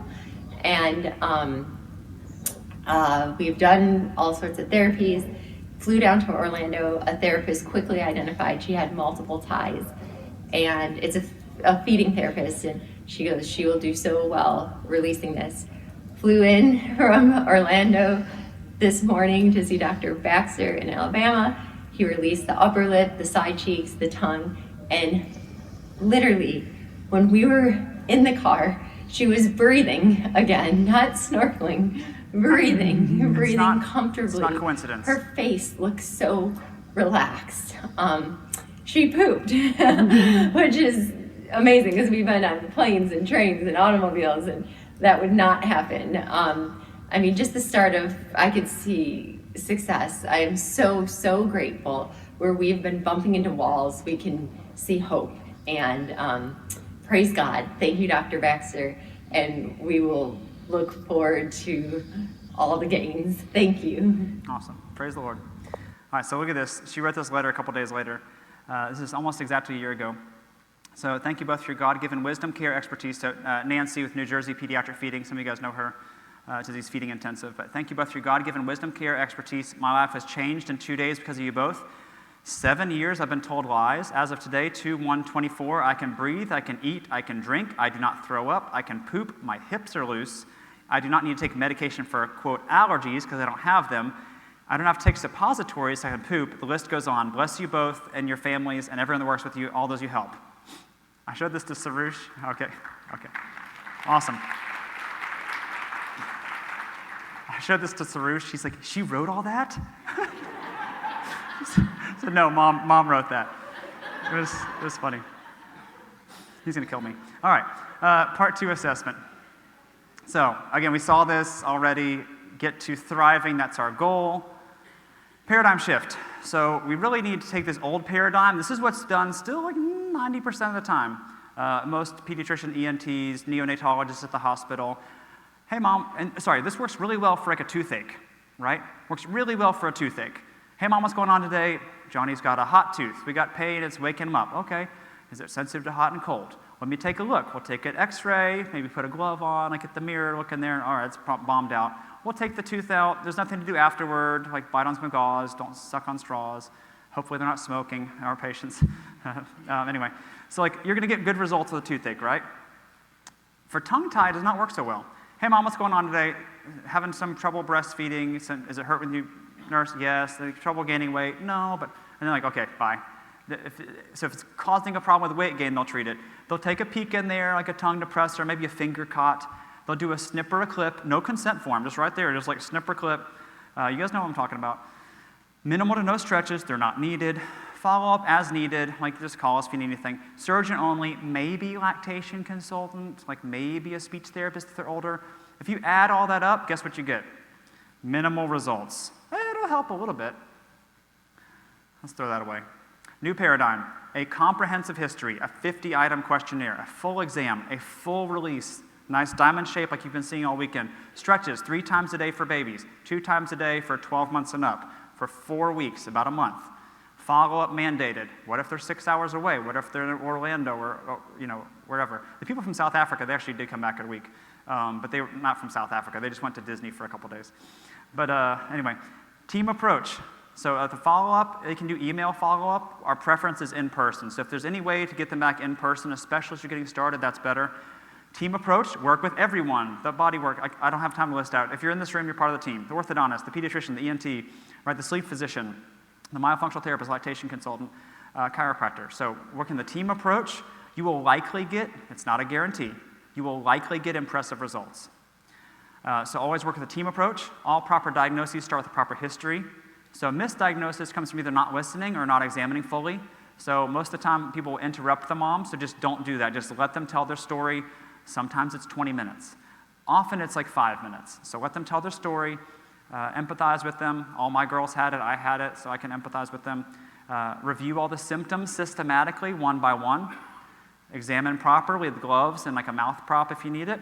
Symptoms and function are more important than the appearance. So it doesn't matter what it looks like as much as what symptoms they have.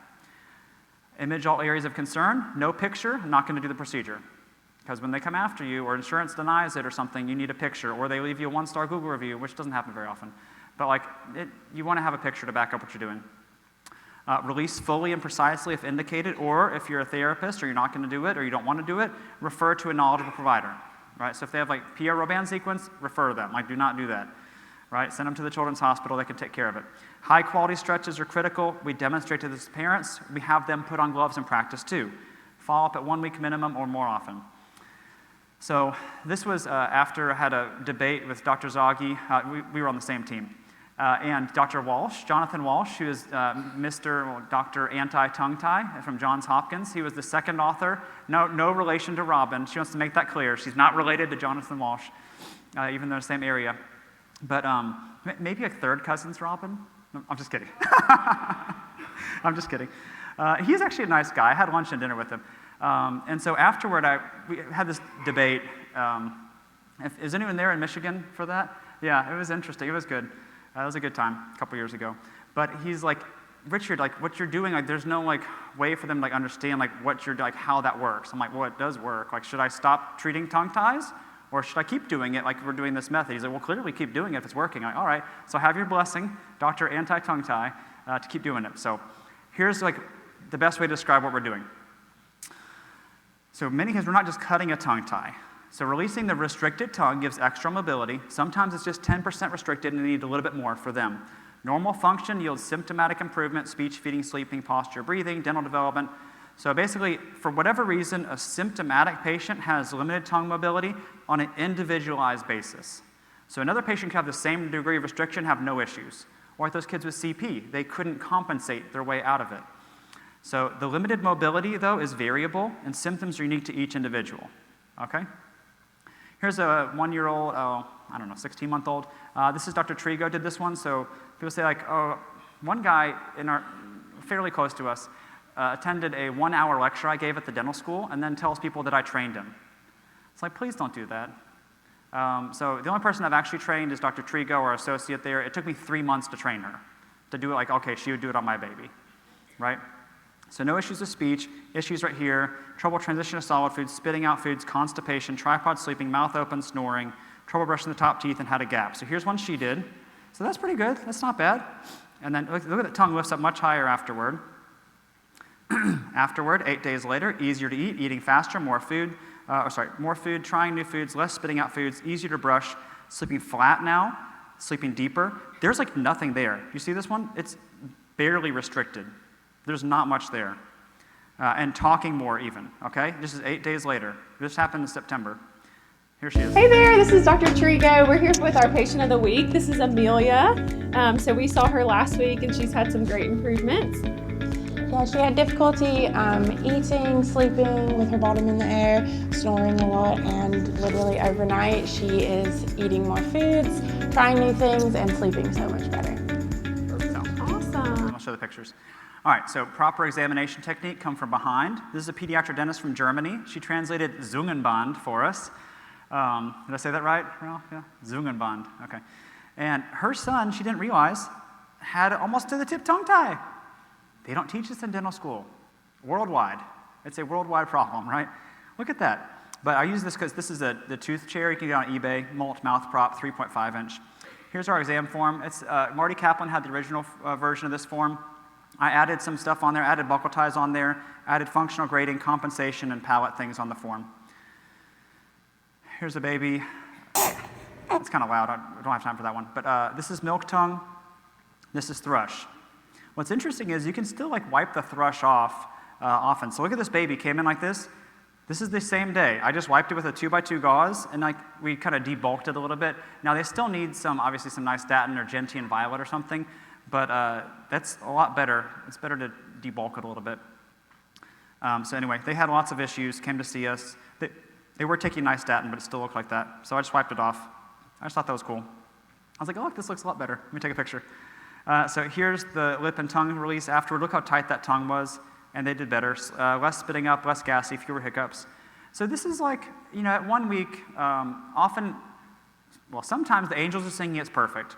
Often it's like, some things better, some things maybe worse, some things the same. And then like maybe 10, 20% of the time, I was like, not that much is better. That's not common, but it does happen. So just reassure them, make sure they've seen lactation, make sure they've done some body work, make sure they're doing the stretches right.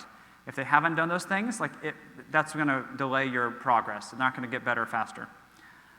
It's a spectrum of lip restriction. This is like the tightest we've ever seen. This is minimal. Don't treat that. Even this one might be fine. It's not blanching. Depends on what symptoms there are, right?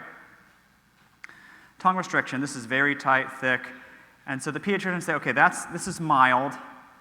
I just wrote a blog post. It's called, Respectfully, Your Scale Needs Calibrated, Why a To-the-Tip Tongue Tie is Not Mild. It's on our blog. But anyway, I try to get that published, but no one ever published that. So I published it myself, and it shows up at the top of Google. So I don't even need them, right? It's like alternative media now. Joe Rogan and Sean Ryan show and stuff. All right. So this one's like, this is not a tongue tie. According to most pediatricians, this is not a tongue tie, this is not a tongue tie. These ones are clipped, so those ones are treated, those are fine. No, look how restricted those are, right? So the to-the-tip ones are called mild, not to rag on the pediatricians, I know there's several in the room, but this is like true. Like the unenlightened pediatricians, they'd say these are not tongue ties, and this one's mild. But even these ones, even this one's barely there. We treated that one, they still got better. That's like, it's crazy. Sometimes it's like, there's no way this is going to help. And mom's like, please, if there's a 2% chance this helping, I want to try it. I'm like, all right, it's minimal risk. So we did it, and they got better. This is the same patient, just more tension. So if you pull up on it and check it the right way, you'll see that's how you see the restriction. If you just peek in there with a tongue depressor, you're not going to see it. This is a child on hygiene visit. Again, not obvious right here. O and P, well, O is geminated, but so okay. The teeth are turning inward, that's normal, but what's pulling them inward, right? But this child had no symptoms. So I'd say, here's what you say, ready? On a hygiene visit. Hey mom, does Johnny have any speech, eating, or sleeping concerns? And they're like, nope. I'm like, all right, well, no cavities, see you in 6 months. Now sometimes if I really want to be a little bit nosier, I'll be like, okay, so sleep concerns would be like tossing and turning, mouth breathing, grinding teeth. Oh yeah, he does do that. So sometimes they don't even know those are not abnormal, right? So sometimes you have to be like, okay, like speech would be like speech delay, like clarity issues, slow eating, picky eating. Yeah, he's like always been the pickiest eater. He takes an hour to eat a hamburger. Like, okay, well, come back and see us for a full consultation. But this child didn't, so we did nothing to do. 7-month-old, 11 pounds, lots of issues here, 0.2 percentile for weight. Okay, sorry, I said that too fast. A 7-month-old weighing 11 pounds. They called me on my personal cell phone on Thanksgiving morning. We were watching the parade, and I was like, how did you get this number? Like they said the other day, like, she called and pressed for the emergency line. I was like, she must be desperate. So they came in from Memphis to see us.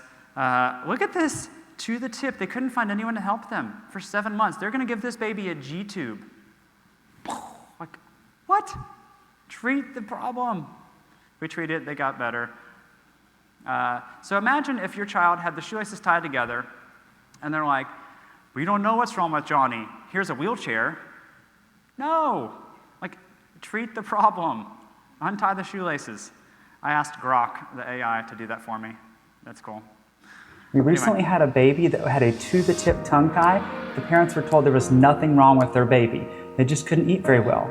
Meanwhile, 7 months later, they only weigh 11 pounds and are still struggling. So they had to come see us from 4 hours away.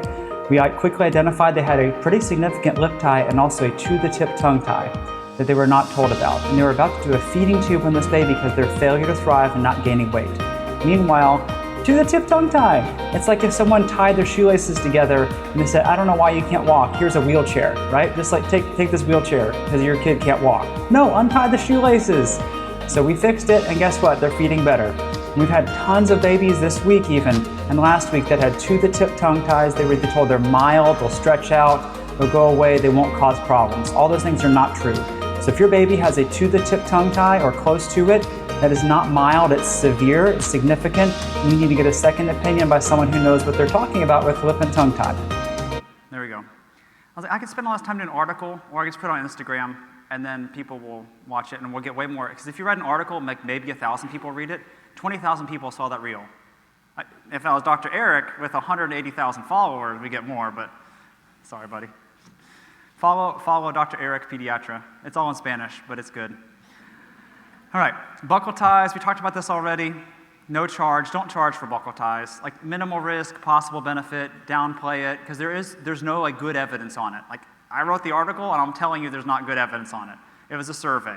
And we're not gonna have any evidence on it because you can't do a randomized control trial on buccal ties. He said it's like the easiest study to do. It's not the easiest study to do. All right, maxillary lip tie, when to do it for those reasons. Bilabial issues, BPM and W, trouble nasal breathing, poor oral hygiene, they fight with brushing. That's one of the most common reasons to do it. They can't keep the teeth clean. Diastema. Before the primary canines are up, 18 months, we'll take a break in just a few minutes. I know it's getting close. When permanent central incisors erupt, when causing a problem, it's shared decision making. Everything in dentistry, like when you do SDF or a hall crown or leave it or just diet and hygiene, it's all shared decision making, right? We're not just gonna tell them here's your treatment you need. Go to the hospital. So 8-year-old, this one's cute. Slow eater, constipation, issues as a baby, but they just change over time, right? They didn't go away. Sleeps restlessly, mouth open, and then gap between their teeth, and trouble breathing through her nose. So that's pretty tight, right? Look at this tongue, lifts like halfway, but look which one's gonna talk better? And then when you release this fascia, it's like a caudal maneuver. It feels like you have some Afrin or like a breathe right strip on. It's remarkable. I'd like to do a study on that, but it probably wouldn't get published anyway. We had a tongue tie and a lip tie release done 7 days ago. She had a lot of difficulty with sleeping, very restless, was sleeping with her mouth open, wide open, head thrown back, having a little bit of issues with eating slowly. And ever since we had things released, she says that her stuffy nose cleared up immediately. She can breathe a lot better. She's sleeping with her mouth closed now. There's not so much mouth breathing during the day. And she even said that she can move better and has had really good results. Very little bit of pain just immediately after the procedure, but really none since. Doing wonderful. What do you think? Well, I think that it's so hard to explain, but I can do everything a whole lot better. I can turn my head like this, and I can do this, and I can do this, and I can do this, and I can even do this. Lift your tongue up now, perfect. Good. And then what else did you notice? When you left the office, what did you say about your nose? I could breathe through my nose like the second I got in the car. I think it was like the best relief ever. That's amazing. Thank you so much. So this is a case series. Like, there's no evidence. All right, well, here's like 5 patients that can breathe better through the nose. Boom, case series. Like, it's not my opinion. I would not have guessed that. Like constipation, I'm like, what? And then after like 10 people told me, I was like, okay, well, I put it on the list, and then like people would check it their initial visit and check it at the follow-up that it got better. So symptoms and function more important than appearance, elevation more important than protrusion. I gotta hurry up. A lot of you guys know this already. But like lip tie, is this lip tie? Like, But notice there's distributed spacing. We left that alone. There's no reason to treat that. We treated the tongue because they had symptoms. Here's the symptoms they had. They had like tongue symptoms, but down here, this is the lip tie symptoms, and they didn't have anything down there. Oh, just let it fall down and rip it. This is what happens when they fall and rip it. It's not like that much. Although I did see one patient did a really good job. It was a bike trauma, fell and degloved the gingiva. How's that, Milton? That's a perio issue right there. But it actually healed nicely, so look at that. And then I used to think it was impossible to fall and rip your tongue tie. Have anyone else seen someone fall and rip their tongue tie? It's very difficult. The way you do it is they have to have like walking around with a plastic baseball bat in their mouth like this, that's cut off, and fall and rip the lip tie that way, or the tongue tie that way. Had a nice diamond under there. It was remarkable, but yeah, I would not advocate that. They say wait till after orthodontics to prevent scar tissue, but nothing in this is the article that's cited for that, right? Nothing in the article even mentions scar tissue. It's not based on science, it's only the opinion, but he's a famous orthodontist, so that was published. American Journal of Orthodontics seems preferable, so no data, to close the spaces orthodontically as early as possible, then perform the surgical procedure, the frenectomy. Reason for such sequence to allow the healing of tissues to occur. I agree with that. If they're in braces like already, that's fine. Like you can close it and then do the procedure. I don't have anything with that. But look at this, later in the article, remember this is like the article saying don't do it because of scar tissue. Watch this. To avoid retreatment of many cases with all the associated discomfort of both the patient and orthodontist, every effort should be made to diagnose properly, remove the cause of the diastema, or to avoid its occurrence whenever it is predictable and possible. I'm here to tell you it's predictable and possible to remove the cause, right? Cotlow, 2004, I was finishing high school. Optimal time is between 8 and 18 months of age, the greatest chance for spontaneous closure. That holds up. I see that. Does everyone else see that too? Do it before 18 months, before the primary canines that come in, it closes up. Optimal time, if it's not done then, is when the central incisors are erupting, so like 7, 8 years old or so. There's a diastema systematic review. Maxillary freedom is highly associated with midline diastema. Wider than 2 millimeters rarely closes spontaneously. We have an article from 2022.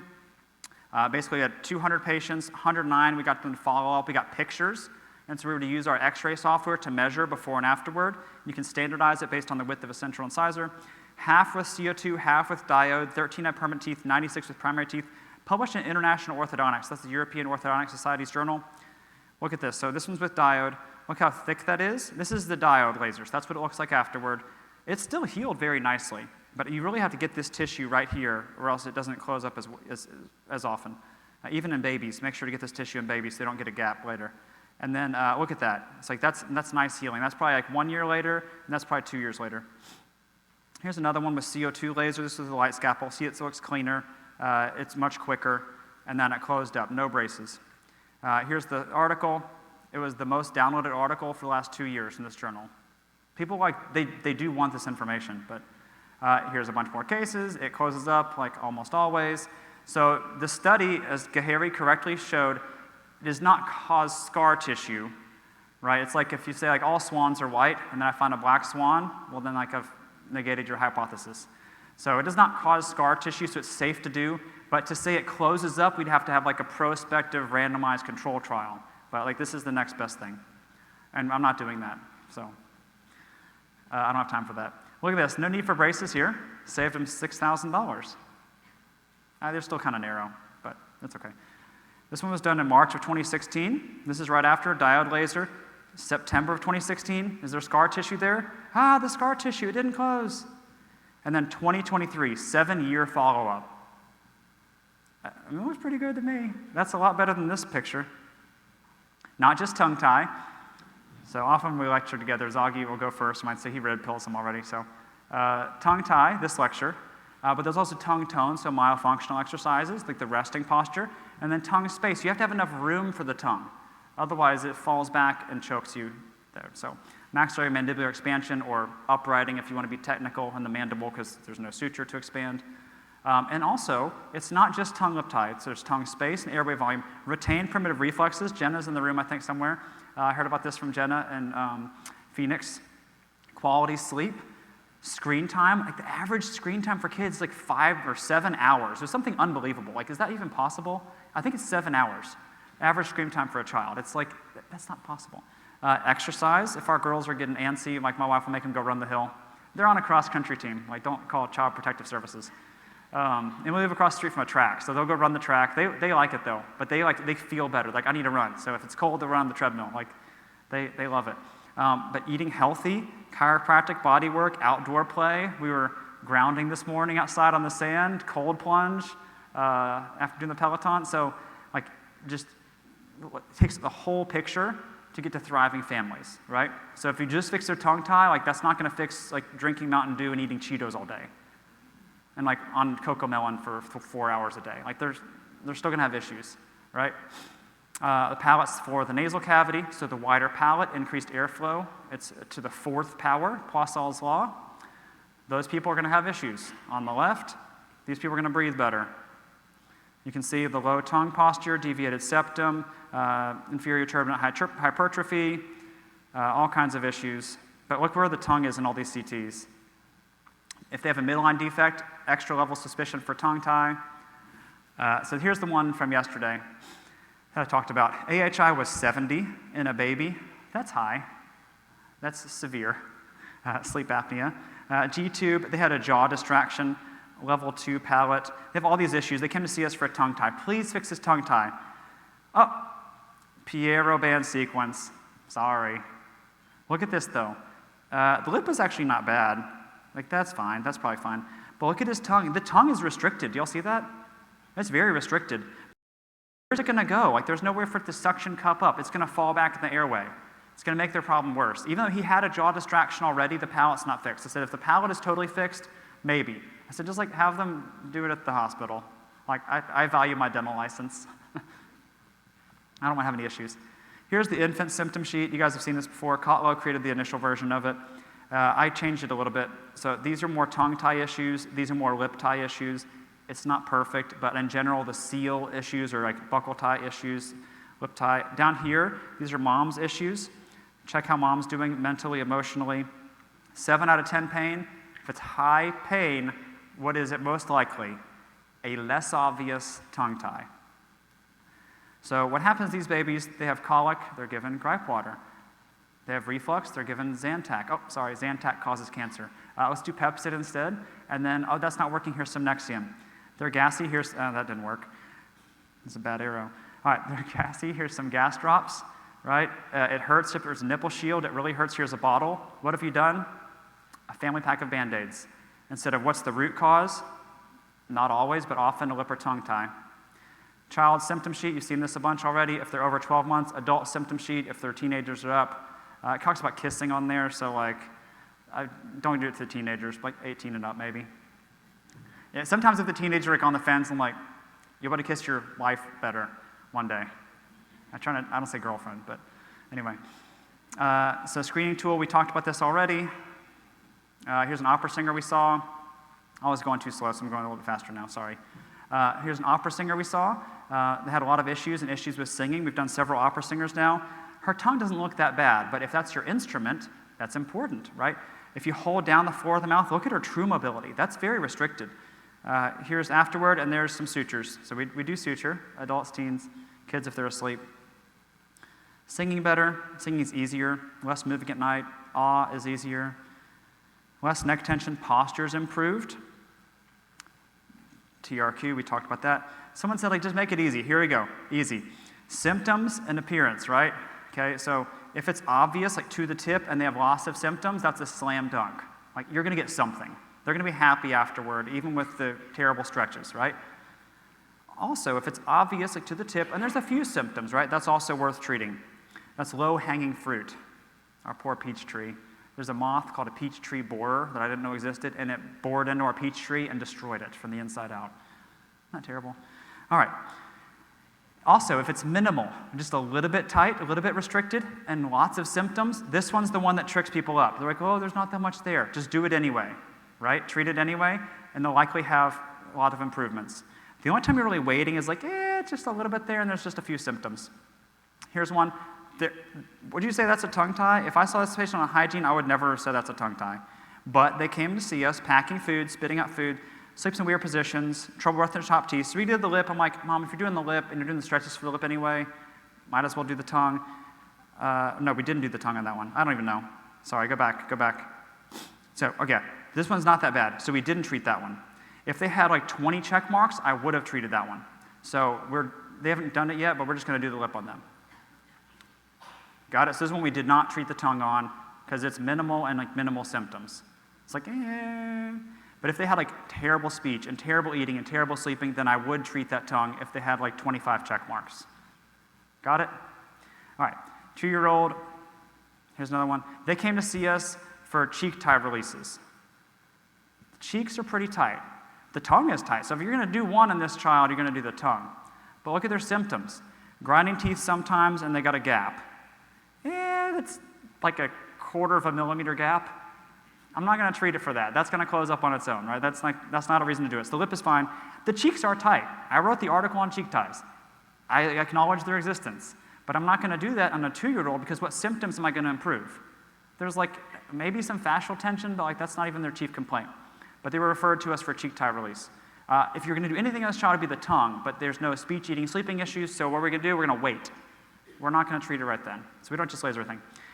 And there we are in Grand Rapids after it snowed half a foot. That's Tom, my father-in-law. The mind can only absorb what the ass can endure. So we're going to take a break. All right. So a lot of the questions we're actually going to get into in part 2. So that was just the appetizer. Here's part 2. We'll go till 12. We got an hour and 5 minutes. Just 100 slides. It's okay. All right. So here's our team. There's Dr. Trigo. Like I said, please don't say like I trained you to do this. Like don't just laser a baby just after at this conference. Like get additional training. Technique sensitive though. So if you don't do it right, it won't work, right? So if you do composite filling, it's like prep, rinse, dry, etch, rinse, dry, not too much. Bond, air dry, not too much. Cure, fill, cure, polish. Like there's a lot of steps to do like a simple like dental filling, right? And your restoration will not work or as well if it's done out of order or if you skip steps or if you don't do it right. Does that make sense? With tongue tie, it's history or assessment or exam, diagnosis, treatment, aftercare, follow-up. Tongue tie treatment will not work as well if it's done out of order or if you skip steps. So it's silly to say, oh, like doing a filling, like it doesn't work if you do it wrong. And it's silly to say treating tongue ties don't work if you do it incompletely or incorrectly. So 5 keys for a proper release. This is taken out of Tongue Tied Academy. But anesthesia, precision, cut in the right place, tension, look and feel for fascia, and then size and shape. So you want to make sure they're comfortable. We're not trying to damage anyone's psyche. We're not trying to traumatize these kids. That's why we don't put them to sleep, but we do it in a way that doesn't traumatize them. We have a TV in the ceiling. You'll see in just a second. But we also want to cause the least amount of pain. So scissors versus cautery versus diode versus CO2 laser. We want controlled, efficient cutting. So I would say 10, 15 seconds or less. If it's taking you a minute, that's way too long. Especially on a screaming baby, that feels like an eternity, a minute. That's a long time. Strong topical versus injected lidocaine. And I'm always changing it. So we use like 2% viscous lidocaine under 12 months. After hearing Gahary talk about it, like I'm going to have our compounding pharmacy, find a good one. I'm going to have them mix up some 3% lidocaine, 3% tetracaine. We'll try that out. Like a thick paste is what he recommends, like petroleum jelly, right? But then for over 12 months, or if it's like a huge, like 11-month-old, we'll do 10% lidocaine, 10% pralocaine, 4% tetracaine, and we even have them add some phenylephrine in there too, so it stays, and you can tell because it blanches the tissue with the phenylephrine. But some 3-year-olds they don't feel anything on the lip. They'll still often feel the tongue because the saliva washes it away pretty quickly, but a lot of 3-year-olds, they just sit there and don't even move for the lip tie. So like we know the jelly works, the strong jelly. The less strong jelly for the little babies, like they're gonna cry. I'm pulling up really tight on it with tension, like they're gonna feel that and they're gonna cry. So if they're over 4 years old, like a cooperative 5-year-old, we'll consider adding some 2% lidocaine with epinephrine. I always say injected lidocaine instead of shot, because if you say shot, you know what happens. You don't let them see it. If you're a pediatric dentist, you know how to do that well. Don't like come up with a shot like that over their eyes. Like you're not going to get any treatment done. Precision, not too high. So this one was cut into the body of the tongue. This one was cut, I don't even know where, but they said it was cut as a baby. Now they have braces on, and there's a very tight tongue tie. This one was clipped by a pediatric ENT, a great guy. We've referred to him for tonsils and adenoids, just not tongue ties. And it stuck back. I don't even see where they cut on the tongue, but it was done previously, and just that little snip right there, that's not enough, right? You got to get a full release, like a teardrop shape typically, and that diamond release on bottom. Here's another one. Lip pretty tight. This one they cut into the salivary duct. Actually, this patient came back to see us on hygiene visit like a week or 2 ago. I was like, oh, you're famous. I show your picture in lectures. So we have to come up here and then come down to release that. Because you're always trying to come between the Wharton's ducts and like the body of the tongue. All right, let me see here. Too many animations. All right, all these have been previously clipped before, so this one, very tight, still restricted, very restricted here. Look at this lip tie, not addressed, very tight, still very restricted. It does not stretch out or go away. Here's a 36-year-old, clipped as a baby. Look at the difference. Now, I would have sutured that up. That's from like 2016, 2017. That's a long time ago. I would have sutured that today and probably done myo. I just like, bro, hop in the chair. We just released it. So like, we've come a long way, you know. We're always getting better. So if you're not getting better, you're going backward. And then look at this huge lip tie, and then very messed up, mangled Wharton's ducts. They cut directly into the ducts. Do you see that one on the bottom right? So the child survived. That's a joke. People think like they're not going to die if you cut the ducts, but like it's not ideal, and it can cause issues. They might have to like marsupialization or something. And so you have to come from up here, above it, and then come down. So it was pretty tricky. But this child we saw in the back years later. Recently, one of the neonatologists in our area has started cutting near the ridge, this huge gaping hole. I don't know why. I think they took a course or something. I don't know where this came from. So they did a little cut here and this huge cut. It doesn't heal well. The babies don't eat afterward. We've seen it multiple times. Here's another one from just a few days ago. This is again from December of 24. Again, they cut down here and here. If you do that, so we released it here, but now when you stretch it, it only wants to open up in the base of the Eiffel Tower. You want the spire of the Eiffel Tower, the tower part to open. When you see this picture, you see it's tight, you see the nostrils. Afterward flips up easily, like no problem, up over the nostrils. And they're doing better afterward. Here's a 2-month-old female, lots of issues, spitting up almost every feeding, nose is congested, 9 out of 10 pain. Look at this one, that's very tight. So less obvious tongue tie, right? Oh, let's cut right here. No, do not cut the base of the Eiffel Tower. Only cut, So the lip is very tight too, obviously. So we released that, but cut right here. That's all you need to do, right? Like halfway between like where it inserts into the tongue and the Wharton's ducts. Okay? Do not cut down here. Look how high this lifts, and look, where did that tension go? It disappeared, okay? So you do not have to cut into the base of the Eiffel Tower. If you do that, they will not do the stretches right. It won't heal nicely. Anatomy, avoid the lingual nerve, avoid the deep lingual vein, avoid the deep lingual artery. That's always a good option. Here's the deep lingual nerve. This is fascia, the connective tissue, all that clear stuff. And then the white ribbon right here, that's the lingual nerve, okay? There's a deep lingual vein. It's deep to here. Can't see the artery most of the time, thankfully. Here's another one. This is deep lingual vein right here, and it's on both sides. So that's why you don't take it too wide, or else you hit that. It can make a mess. If you hold good pressure on it, I'll show you in just a second. But hold good pressure. Here's tension. This is a 4-week-old baby. Lots of tension. This is the 3-second tongue tie release. So the lip will do first. It's about 15 seconds or so. Kind of hover around. Keep a tight tip-to-tissue distance, about 2 millimeters. Slow hand speed. The slower you move it, the faster it will release the tissue. I don't need an aiming beam because I want to see what's happening with the tissue. If I have a bright green aiming beam, no offense, then like you can't see what's like, you might hit something you don't want to hit, especially under the tongue. Because you're a centimeter away with other lasers. That's like, you know, another CO2 laser that has an aiming beam. So lots and lots of tension.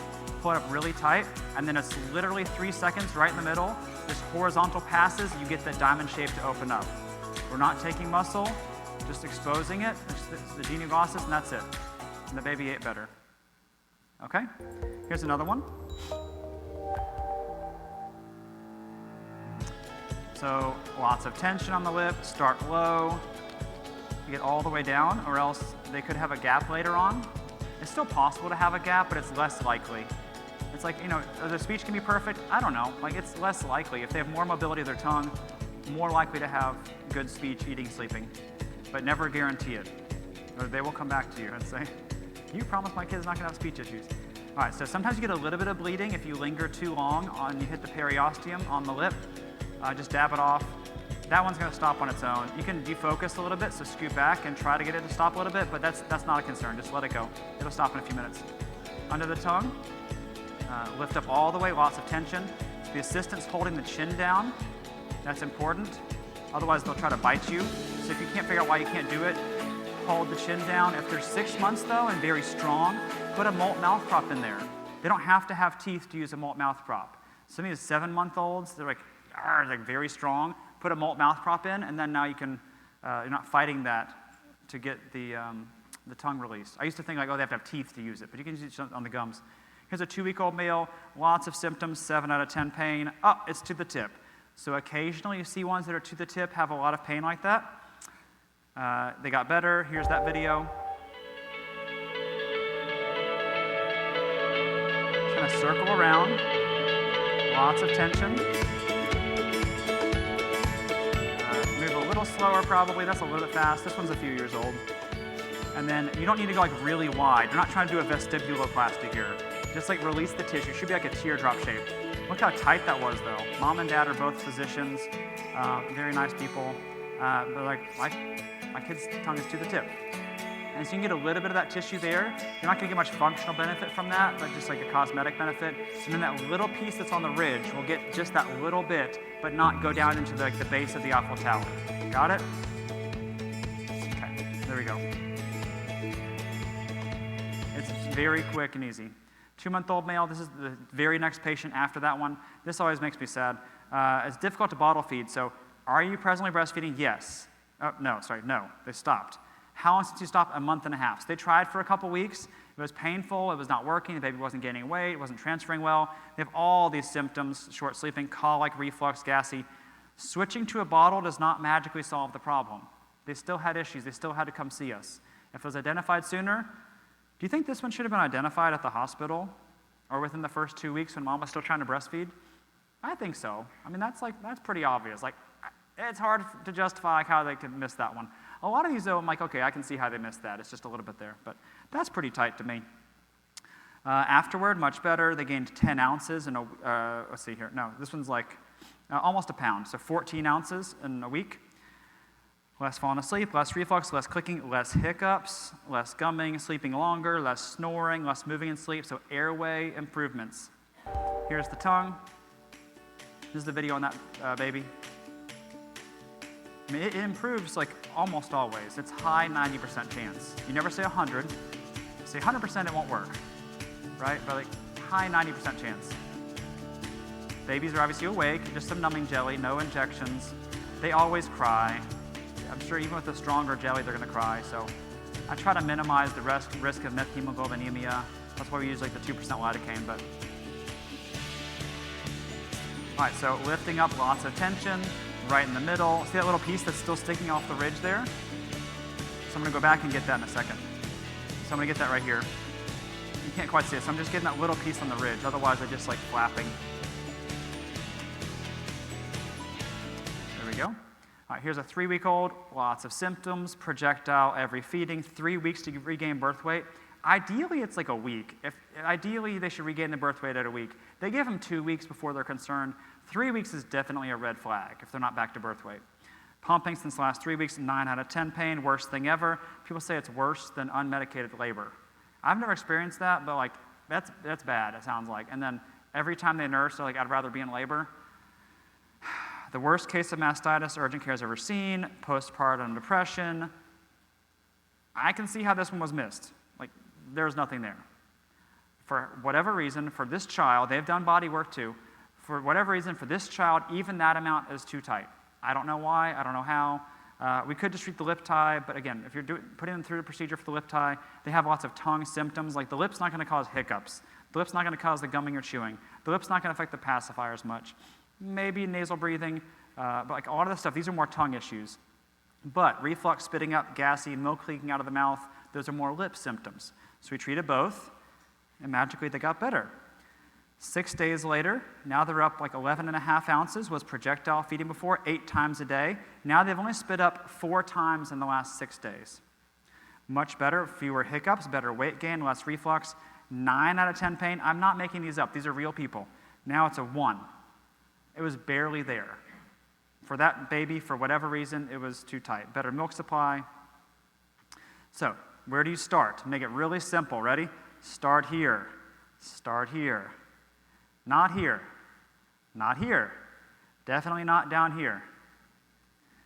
Teardrop shape up top, diamond, skinny diamond below. You get too wide, it'll grow back together easier. You have more risk of hitting a nerve, more risk of hitting a blood vessel. You're not making a diamond, it's just that when you make a horizontal cut through a triangular prism, 2 triangles of form, you get a diamond. Okay, so this one was sent to us. Please don't send me like all the pictures. I can only respond to so many emails, but this one was sent to us from someone who had taken our course, and I was like, that's not the right information. This is before they took the course, they said, but that's not enough. And like they're like right on the ducts, and that's not. This patient doesn't have any Can y'all see that? Appreciate that? They do not have any extra like elevation. That's a problem. Too wide. That's like way too wide. So the yellow I drew on my phone to show like where it should be, and that's where it was too wide. Look at this. Like it should look like this. They went way too wide there. Can y'all appreciate that? All right, here's another one. Too deep. I was like, there's the nerve right there, buddy. Too wide. And part of it's like the picture taking too. So it had like maximum elevation, it should be a narrow diamond. So like they're lifting okay, but this is why I don't use a groove director, because you can't get like that great of elevation with it. I haven't used one in several years. I just use my fingers. I use my left index finger, right middle finger to retract, and then I'm holding the laser with my thumb and index finger and resting it on my middle finger like this. All right, so here's another one. This is during GA case because they're asleep, but the sutures saved it. So it was like pretty wide and pretty deep, but like with the sutures, like it's going to be okay. Not quite enough on this one. I would expect it like where the yellow is, and then the lip is fine. It's not terrible. Like they could have gone a little bit skinnier, but I like to get this area right down here. This is a water lace release. It looked like explosions, like little little explosions under there, and shooting water. I've never used the water lace before, but I don't think you can turn the water off. Here's a lip tie. They didn't get this tissue as well. Sometimes if you don't get that, the parents will come back and like, you missed the spot, and I want you to re-laser it. So it's better to get it the first time. So here's our consult room. We have 5 consult rooms now. Originally it was my office. We use this sensitive baby scale, the Tanita BD585, for weighted feeds at the office. We use a swaddle and lap board. If you download the forms, this is all in the forms. So all this, it says like our materials list, it's all in there. We use a lap board, a little donut. There's our diode set up. No one here has a diode anymore, so here's the CO2. I'm just kidding. It's okay if you have a diode. But yeah, we started with the pen, the eye lace. They went bankrupt though, so like I wouldn't buy a bio lace right now.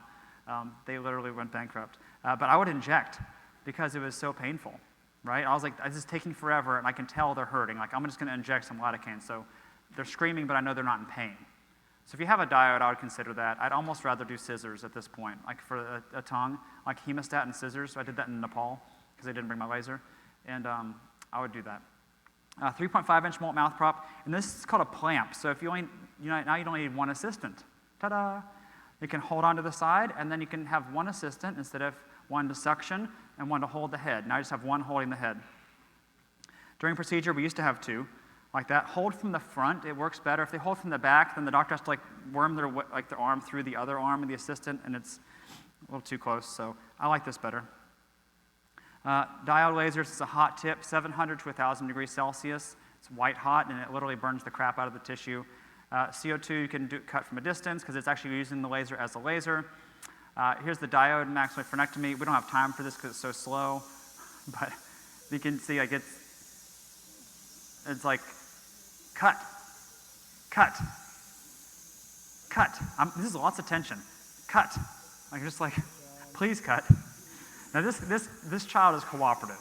I think at some point I just like use my fingers and grab like the little piece off. But all right, for comparison, here's the NDI. This is more for perio stuff, and like it's debatable whether it works or not, right? Dr. Gavelis like, All right, Erbium, there's the BioLace, they went out of business. Fotona, I think they're still in business. There's Solea. Solea's fine. I think it's $150,000. Does anyone have a Solea? There's a maintenance fee too now. The maintenance fee is like, what, $800 a month? Okay, so if you buy one now, there's an $800 a month maintenance fee for your warranty. And like, okay, we'll like warranty it. It's like, that's more, I think, than the light scalpel payment even. I don't even know how much a light scalpel costs really. I got mine in 2016. And then I got a second one on eBay. Would not necessarily recommend that, but I knew the story behind it, so got a good deal on it. But anyway, so we have 2 light scalpels. That's how much I don't want to use my diode. I bought a second light scalpel just as a backup. And then we trade them out every week just to make sure they're working. All right, here's the lip tie with the CO2. So this is similar, again, like permanent dentition, or just transitional dentition technically. Lots of tension. This is much faster than the diode. Can you all appreciate that? Much faster. There we go. Got to make my flight. Here's the diode laser, CO2. But look, even the diode healed nicely at 6 months later. So the gap closed. It got nice healing. I'm happy with that, but the CO2 is much faster, especially on toddlers. So what are you looking for? We want good hemostasis, or else going to be bleeding everywhere. And if like the 2-year-old is bleeding everywhere, it's a mess. It's a mess. It's getting on the walls, and like the parents are upset. So if you can prevent that, like decrease the bleeding, that's good. Efficient cutting, again, thinking the 2 or 3-year-olds, that no man's land. If you had a diode laser, I don't see it. It's not really feasible to do it on a 3-year-old moving target. But if you have the CO2 laser, it enables you to do that 6-month-old to like 5-year-old range. And then minimal thermal damage. So scissors and scalpel, erbium laser, minimal thermal damage, efficient cutting. Scissors are very efficient. And it's probably 4 or 5 cuts, like Harry talked about uncasing a sausage, but it's still like efficient. Problem is with scissors and scalpel, they don't stop being sharp. So with the laser, if they move, it's like doot, doot, doot, doot. It puts little dots on the tissue. If they move and you have a scalpel in there, you're cutting something, cutting their cheek or their lip or whatever. The diode laser and YAG have excellent hemostasis, better than CO2, but they do not have minimal thermal damage, and they're very slow. They're not going to cut fast. Electrosurge, I use it at the hospital because I don't have laser privileges at the hospital, so if there's sleep, I'm using electrosurge and sutures. Efficient cutting, pretty good hemostasis, not quite as good as CO2, but it causes more thermal damage. So there's only one wavelength. This is, oh, nuts. It's laser physics, but there's only one wavelength that has all 3 of those characteristics. That's the CO2 wavelength. So here's Dr. Patel in 1964 with the laser. He was here. Did anyone say hi to him? Is he still here? I think he left. No? Okay. There we are last year in San Diego. He's the man, the myth, the legend. That's incredible. I think he was like 24 years old when he invented the laser. Isn't that nuts? He's still like inventing stuff. It's impressive. So anyway, we're at 10,600 nanometers. You guys probably know a lot of this already, but basically you want to have the right combination of like efficient cutting as well as coagulation, but not too deep. And so the diode, it goes like way deeper. Scissors or like a scalpel or erbium does not cauterize like the capillaries. So keep in mind, anything with a name, you're not going to get that to stop bleeding with your CO2 laser. The deep lingual vein, the lingual artery, like things with names, you're not going to get that to stop bleeding. It's like a venule, a capillary, those will stop bleeding, right? Here's techniques for electrosurge. This is a long story. I don't have time to tell it, but I think I've told it before. This kid almost died. He got malignant hyperthermia. They saved his life, but the tongue tie actually saved his life because we're not planning on doing it. Mom asked us right before we did the tongue tie. It took an extra 10 minutes or so to suture and everything, and they found out at the end of the case he had MH, and he would have been in PACU otherwise, so the tongue tie saved his life. At that point, like, you better hurry up. I just like put the crowns on and step back to pray. But he survived, but it is a real complication of general anesthesia. And came back a week later and he was talking better, so that was good. But here's how to do with an electrosurge. What happens if you touch that tip to that unprotected tooth chair, mouth prop? Do you know? Don't find out. We had a patient come see us on hygiene that had happened to them. The ENT had done it, and it burned their whole mouth right here and had a scar. Don't do it. Stay away. Be very careful. Notice it fasciculates, it like makes the muscle jump a little bit when you get deep to close to the muscle. But again, it's a very similar technique. It is like if a diode laser actually worked. That's what it would look like. It was like you touch it and like it moves. So there we go. So just a nice diamond, not too wide. That's on like 12 to 15, anywhere in there. So if you want to sound like you know what you're doing, like put it on 12 or put it on a 13 cut, 13 coagulation. Here's the light scalpel settings I'm currently using. 3 watts, this is for the lip, for an infant or child, lip starting sessions, or if they're uncooperative toddler, because you want to go a little bit faster, but might get some bleeding as the trade-off, or if it's an adolescent or an adult, 3 watts, 20 hertz, 80% duty cycle, non-super pulse. But you still have to use lots of tension. If you just do that setting like it didn't work, just lots of tension and slow hand speed plus this, and it'll work. Under the tongue, 2 watts, 20 hertz, 80% duty, non-super pulse. So what's the difference? Between the lip and the tongue, all I did was press this button, the down button, 1 time. Boop, and then you're good. I'm not like fiddling around with like a mucosa setting, a fascia setting, a dense frenum, a dense vascular setting. Like this, most of the time will work for like 95% of patients. And then you can adjust it as needed. But I would start with these settings. All right, how do you treat toddlers? Positive attitude, patience, and confidence. Just like Chris Pratt training velociraptors. That's how it feels sometimes, isn't it? No, it's super pulse, non-super pulse. Super pulse to get more bleeding. All right, you have to have a laser safety officer. That's me. That's my badge. Proper eyewear for doctor, assistants, patient, parent. Proper evacuation system. You don't want to breathe in that plume. It has like benzene and carcinogens and DNA fragments in it. So please use a high volume, not the saliva ejector, high volume suction, held close to the mouth with an assistant or the clamp. Otherwise, it's probably like smoking a cigarette. I don't know. There's no study on that, but like, just don't breathe it in. Doors closed. You can't do this in the hygiene bay. Here's an orthodontist son, 2-year-old. Someone asked, how do we do this? So mom holds the feet, dad holds the hands, assistant holds the head. Do not have the parent holding the head, either from behind or front. My preference is from the front. This is from 2016, so this is a while ago. You notice this from a while ago because I don't do something very important that I do now. So watch, here's the tongue. It's like 10 seconds. He's not even really feeling it. Now he's feeling it a little bit as we get deeper, and then he bites me. So what do I need? A mouth prop, tooth chair, right? So I got smart, and then from then on I use a mouth prop. But look at this one. This one gets really thick. We're going to look and feel for fascia.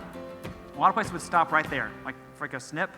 But look how much more release you'll get if you get all this fascia that's still bunched up. See how thick that is? For some kids, they need that. I don't know how tight is too tight for this kid, so I'm going to give everyone the most mobility possible. And then watch, the vessel shows up right here at the end, right there. Oh, stop. There's the deep lingual vein. So I'm going to give everyone the most mobility possible.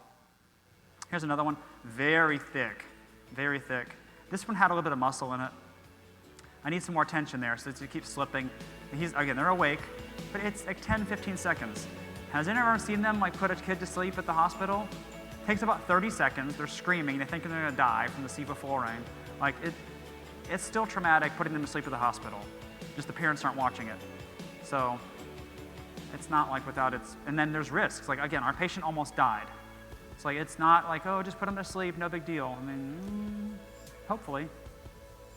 And then you get a bill from the anesthesiologist, a bill from the CRNA, a bill from the janitor, a bill from the surgeon. That's the facility fee, the janitor.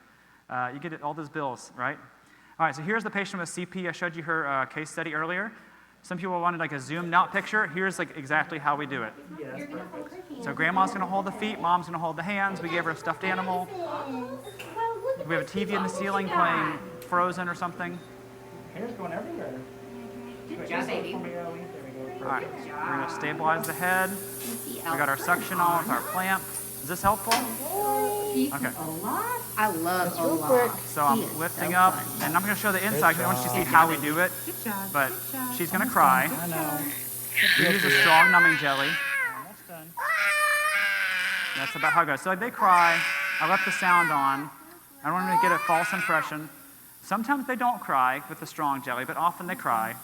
So I don't like put this on our YouTube channel for like all the parents like watch it. Is it, you know. If you're a pediatric dentist, though, you know, like fixing a tooth, like a filling on a kid, they scream just like this. So we do this to kids in pediatric dentistry. If you go to the ED, the emergency room, like they do this to kids to suture them, like for all kinds of things. Get something out of their nose. Get that boogie there. We'll get the boogers for them. Full service. It's okay. And then we'll go right here. All right, so lifting up left index, right middle finger, and I'm also have my the palm of my hand on her forehead often.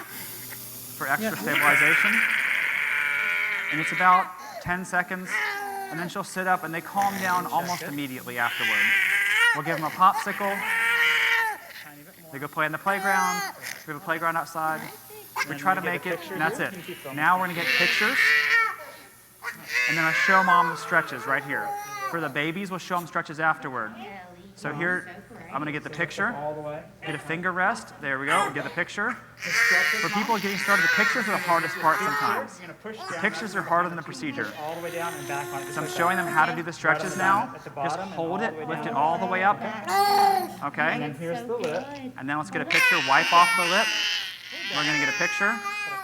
I floss through the diastema a little bit sometimes with the gap, if they have a gap there. So it's going to look weird. Lift up 2 fingers, stabilize the camera on your finger. There you go. That's the one y'all saw earlier. This is how we do it. If you like to eat hot dogs, don't look at how hot dogs are made. If you want the results, like, they're going to cry. It's quick, though. That's an iPhone. The camera? Okay, that's not a knife on your hand. He's delusional. No, it's called the ProDent PD740. You can get it on Amazon. If you download our forms, everything's in there. Everything we use in there. Here's the deep lingual vein. Don't hit that. This is one of the ones, like I said yesterday, we sutured her at first. I mean, that's like, I don't know, I'm not a periodontist, but like, I do use the Castro Viejo, Milton. But, so I feel like a periodontist sometimes. I'm just kidding. But photochromic gut, so like, I feel like that's a good result right there on the top right. They came back maybe like 6 months later, and it was pretty thick. So it's better than it was. This is the initial, this is where we ended up. But we released it, and we left it open this time. Definition insanity, doing the same thing, expecting a different result.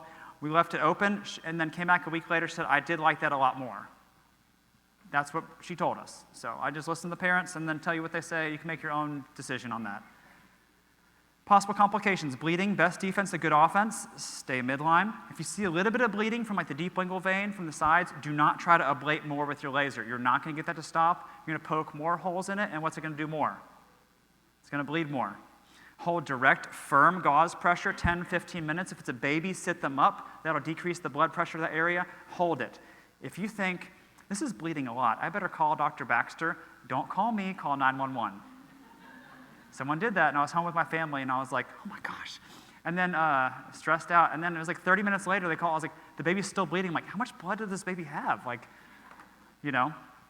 Anyway, if you just hold firm gauze pressure, because we had a bad bleeding case, I'll show you in a minute, just like a freak thing, like a venous pooling, like it was weird. Some weird anatomy, anastomosis up in the lip, actually, which you would not expect. Terrible bleeding from the lip, fast bleeding. I tried silver nitrate, I tried like trauma gauze with like fibrinogen or something in it, or thrombin in it. I tried everything, and it was not stopping. It was very fast. I'll show you in a second. So if they're not eating well, make sure they get the proper dose of Tylenol. We dose it 1/4 ml per pound. So if you give an 11-pound baby 1.25, it's not going to touch the pain. You need to actually calculate it out. It's 10 to 15 milligrams per kilogram. But if you do it, it's a 6-pound baby gets 1.25, 7-pound baby gets 1.5, 8-pound baby gets 1.75, 9-pound baby gets 2. 10, 11-pound get 2.25, and then magically at 12, now you get 2.5. Everyone get that? No? That's okay. 1/4 ml per pound.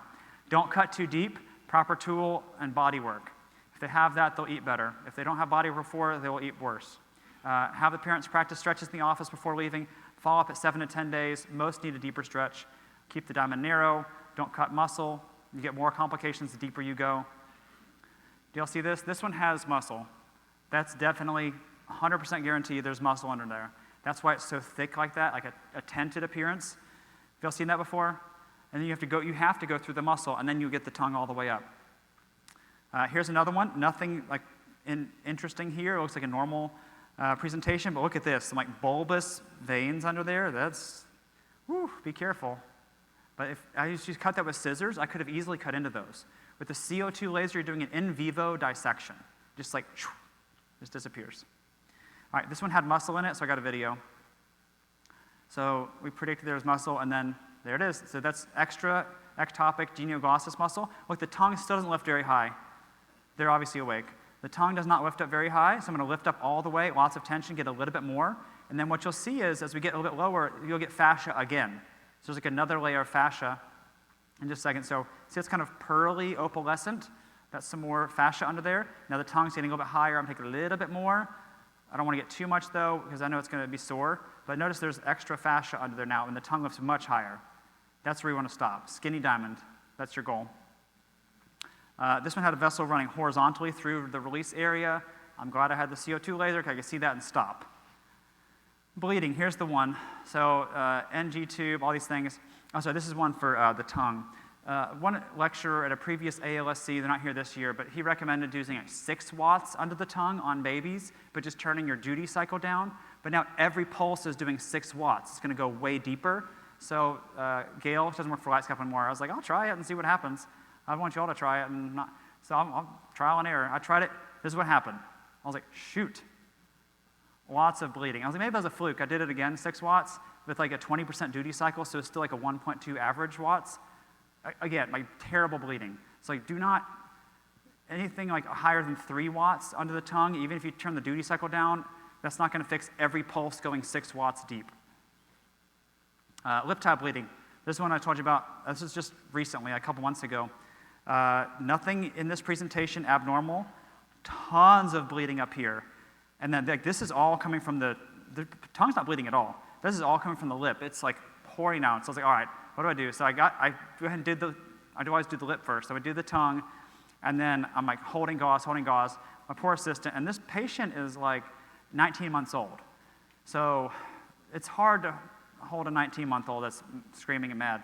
So poor Gracie held the gauze up there for a long time. And I said, Mom, this is not stopping. I think we probably need to go to Children's. I can't send you home like this. And there's something weird. But I got a quick peek at it, and there's like all these vessels just like crisscrossing up there. Something weird at me. So it stopped eventually. By the time the ambulance got there, it stopped, of course. And I was like, let's still go. They went to Children's, and then the ER doctor said, like, oh, we didn't even look. We just like, if they're not bleeding anymore, we're just going to leave it alone. So anyway. She was very nice, though. She's like, we've never seen any of your patients before. I said, I know.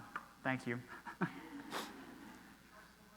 We tried silver nitrate, tried everything. Tried Afrin on the gauze, tried everything. It was not stopping. I did not try to ablate it more, though. But look at this, a week later.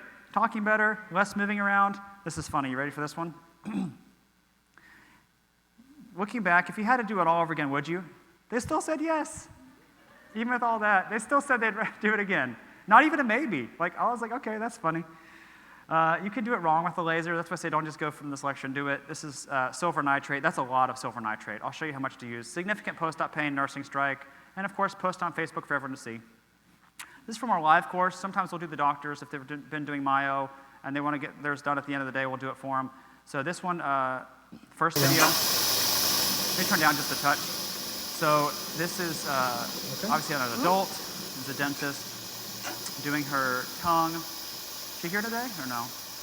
No? Okay. Open up a little bit different. So lifting up a lot. There's still like a good bit of fascia. There's no muscle yet. This is on 3 watts under the tongue for an adult, otherwise it would take forever at 2 watts. But see lots of tension. I keep pulling it back, lots of tension, readjusting. And then over to the side here, you see, oh, there's a little bit. I'm like, eh. But if you try to get that to stop, I don't try to get it to stop. I'm just going to let it sit for a minute. Like, eh. But I'm planning to suture this. So if you suture it with that much bleeding under there, guess what you get? Hematoma. You can get a hematoma under there. Again, ask me how I know. I've made all the mistakes. So don't suture it if it's still bleeding, like oozing a good bit. So we got these little silver nitrate sticks. I think it's gonna bleed some more. So watch this. So the stick, you just barely dab it on there, and it'll cauterize it chemically. There it is. So it's still bleeding just a little bit. I'm just gonna like barely, lightly touch it. It does not take much. That's what silver nitrate's good for. If it's a 2-year-old that's like bleeding like a little bit, you don't want to make a mess, you can put a little bit of silver nitrate on there. It does burn a little bit. It doesn't feel good. But now it's stopped, and now I can keep doing the procedure and suture it nicely. So here's the before, here's the after, and there's sutured. Here's how to suture. So 4.0 chromic gut suture. There's my Castro Viejos. You can get on Amazon for $20. About 2 or 3 millimeter bite. Just get the mucosa, not trying to get muscle or fascia. Pull it through. Start at the top, you're going to zip down. If you start in the middle, you put so much tension on that central suture, it could pop it. I like to pull it pretty far 2 times. Pull it, square the knot. You do 1 time the other way. 2, 1, 2, 1. Tie each knot 4 times. If you tie it 3 times, one time I did that, and then they all came out. So, because the tongue was, some people move their tongue a lot, I guess, I don't know. But, and then cut it, leave a short tail on there, and then do that, just zip it down, okay? Aftercare, heals by secondary tension, can look like an infection, but it's not. Tylenol, if they're over 6 months, they can have some Motrin. Arnica is not gonna cover it. It's not gonna work as well. They really need some Genexa, which is organic Tylenol, or Tylenol. 90% see improvement the same day, but it takes about 3 weeks to relearn. I call often to check on them. 4 weeks, 3 times a day for babies. We see the parents, we'll show them how to do it before they leave. Otherwise, they get home like, how in the world do I do this? Push it down, scoop up and back, and hold the tongue stretched out. This is what you want it to look like if they send you a picture at a week. See how they're all elongated? Still see that nice diamond? These are weak healing wounds. That's your goal. These ones are sticking back together. It's a T shape. It's real thick. It's like a pancake. Those are too tight. They need a deeper stretch. Hi, This this is is our old Dr. video. Baxter. We're going to go over tongue tie stretching for infants. I want you to do these stretches This 3 is on times YouTube. a day for 4 weeks. Okay, let me fast forward because I really just want to see this deeper stretch. If you don't come back for a follow-up, I'll show you at the 1 new week video do this, after this. or if symptoms come back at any point. Look at that. This is 3 weeks later. 3 There's weeks still a later, string came there. back. Should we Came laser back. it again? It's going to push down right on the string, just like a Watch. normal stretch, but right in the middle. Just stretches Notice out. it opened up some. Stroke it back a couple This is more key. times. If it's not You'll working see it for open you, up this some is more. why. It's There will growing be a back little bit together. of bleeding whenever you do this, and then it opened back up. There's but a now little bit of restore the bleeding. function of the tongue, and then symptoms should improve afterward. If you do have any questions, All right, could y'all see that? That's the deeper stretch. It's really just a normal stretch. They weren't doing it enough. Just slow, firm stretch. Hold it for 5 or 10 seconds. You might have to do it a couple of strokes, and then it just stretches out. The lip, you can only do that for about the first 3 weeks. The tongue, up to about 3 months. I would still try that before re-releasing. If they come back and see you, symptoms got worse, then I would do that. If it's just a string there and symptoms are fine, you could do it, but tell them if it stretches out, you're going to do stretches for another couple weeks. Okay, here's a new video. We had a college student take this, so it's okay, it's pretty good. So just holding the lip, this is our new stretches, like as quick and simple as possible, just separating the tissue and hold it for 5 seconds, like 1, 2, 3, 4, 5. Under the tongue, hold the gum pad with your non-dominant thumb, push down and lift up and hold it in an extended position for 1, 2, 3, 4, 5. That's it. It's as simple as we can. 3 times a day for babies for 4 weeks. Just push and hold it for 5 seconds. I'll put this one up on YouTube. Toddlers to teens, if they're over 12 months, we'll say 2 times a day. Once in the morning, once at night. Minimum once a day, ideally in the morning, because at night it's been sticking still. Best results, obviously, work with speech or myofunctional. 90% have still lost some mobility, so try to see them back for a deeper stretch. Here's for kids. hi, this is Dr. Baxter. Turn it down, We're going to talk sorry. about tongue tie stretching for children, teens, I try to make and the volume all adults. the same, but it's not. First, we're going to start with children. It's 2 to 3 times a day for 4 weeks, This kid had starting tongue the day tamers after under the his procedure. teeth. Watch this. Lift up the lip all the way up. Make sure you can see the whole triangle or diamond shape open up, and then massage Just right hold on there firm about 3 pressure. times. Pretty Kinda firm like- pressure, like you're massaging. We Pretty used to firm. push If you like just that, lift a but little bit, it's it won't only work. 1 second of Flip it stretching, all so the just way up. hold it up there. Okay, just like that. For the tongue, you're going to hold the lower jaw with the non-dominant thumb.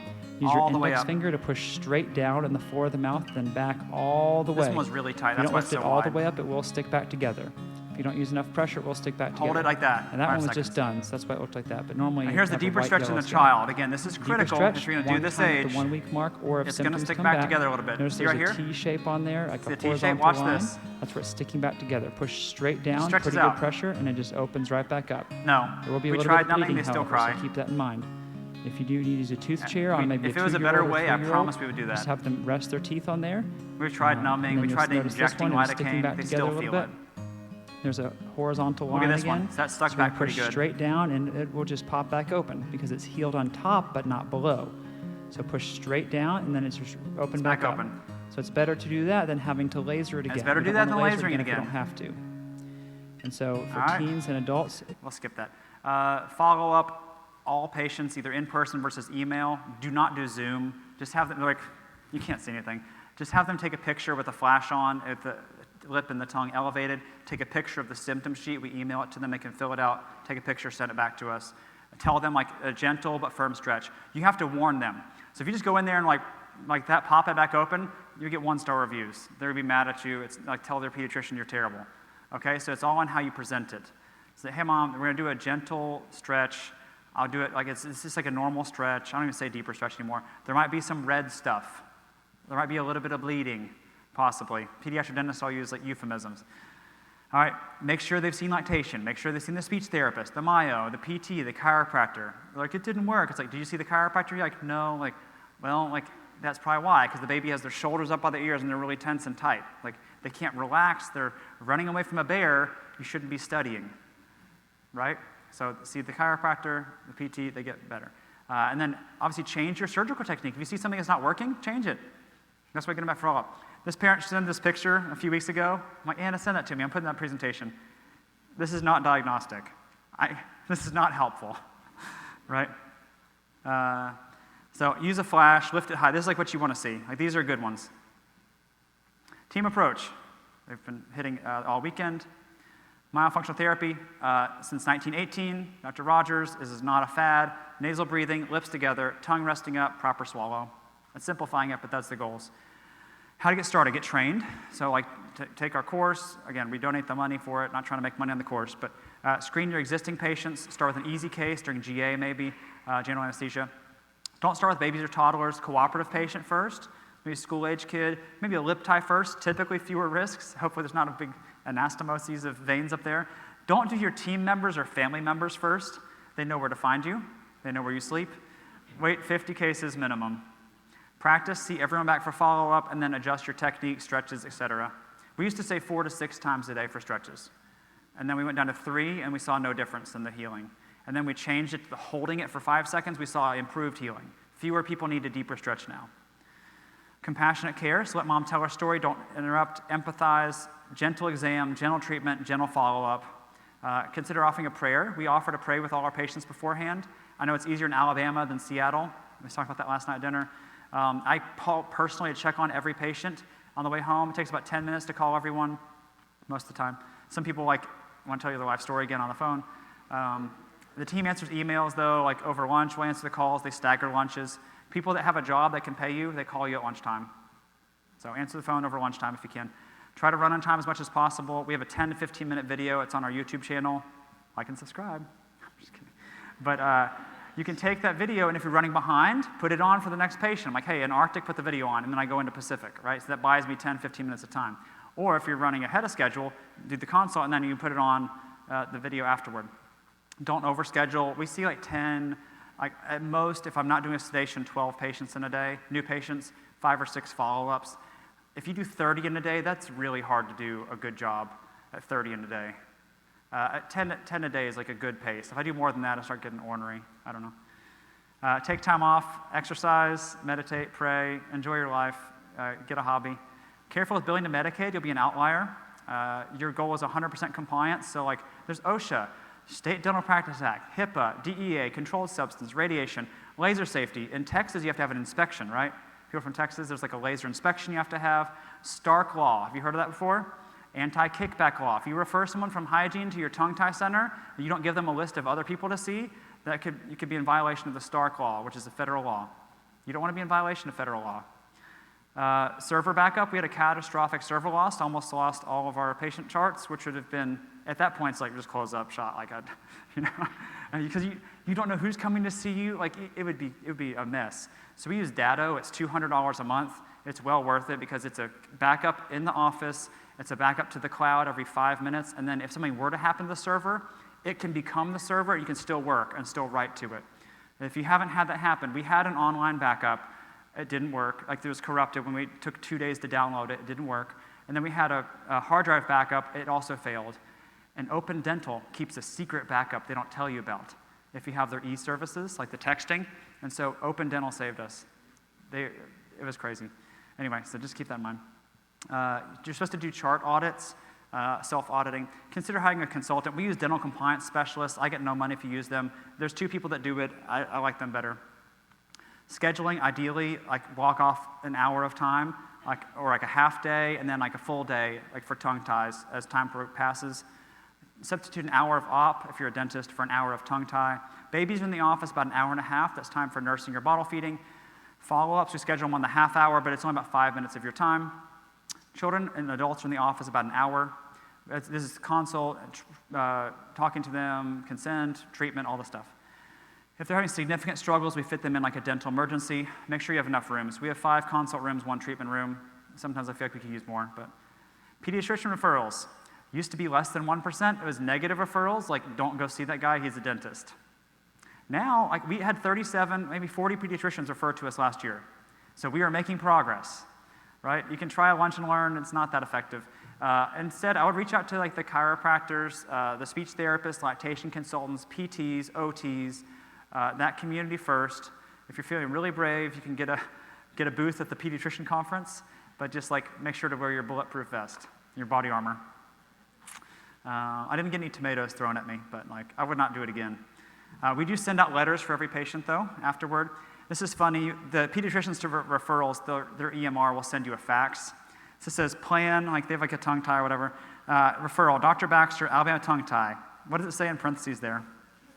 ENT. Or we do not put ourselves out there as an ENT, but I guess in their mind, like to justify, they're like, oh, he's an ENT, it's fine. I thought that was funny. Case studies, we have 15 minutes, so I'll go through these a little bit quick, but here's a 10-month-old, lots of issues. You can see like they're struggling, had EEG, MRI, all these issues. They can't figure out what's wrong with them. His tongue is tied pretty tight. Afterward, doing a lot better. Some moms write a lot. Here's all the things before tongue tie surgery and after tongue tie surgery.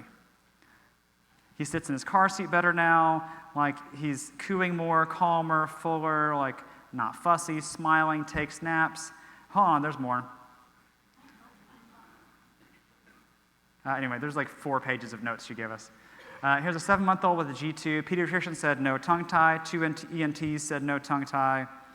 So that means there's probably no tongue tie then, right? Failure to thrive, hospitalized, NG tube. Now they have a G-tube. Swallow study, aspirating. Mom is stressed. It's not bad, but it's halfway restricted. So for some babies, if they had that many check marks, it's minimal risk, it's 10 seconds. Went from 1/2 ounce to 3 ounce bottles now. That was a huge deal for them. Babbling more, yelling, more vocal. I thought it doesn't affect speech. That's what Asha says, right, Robin? Asha said it does not affect speech. Tongue ties don't affect speech. Okay, well, this 7-month-old, it's not a placebo effect. They don't know it's not supposed to affect speech, right?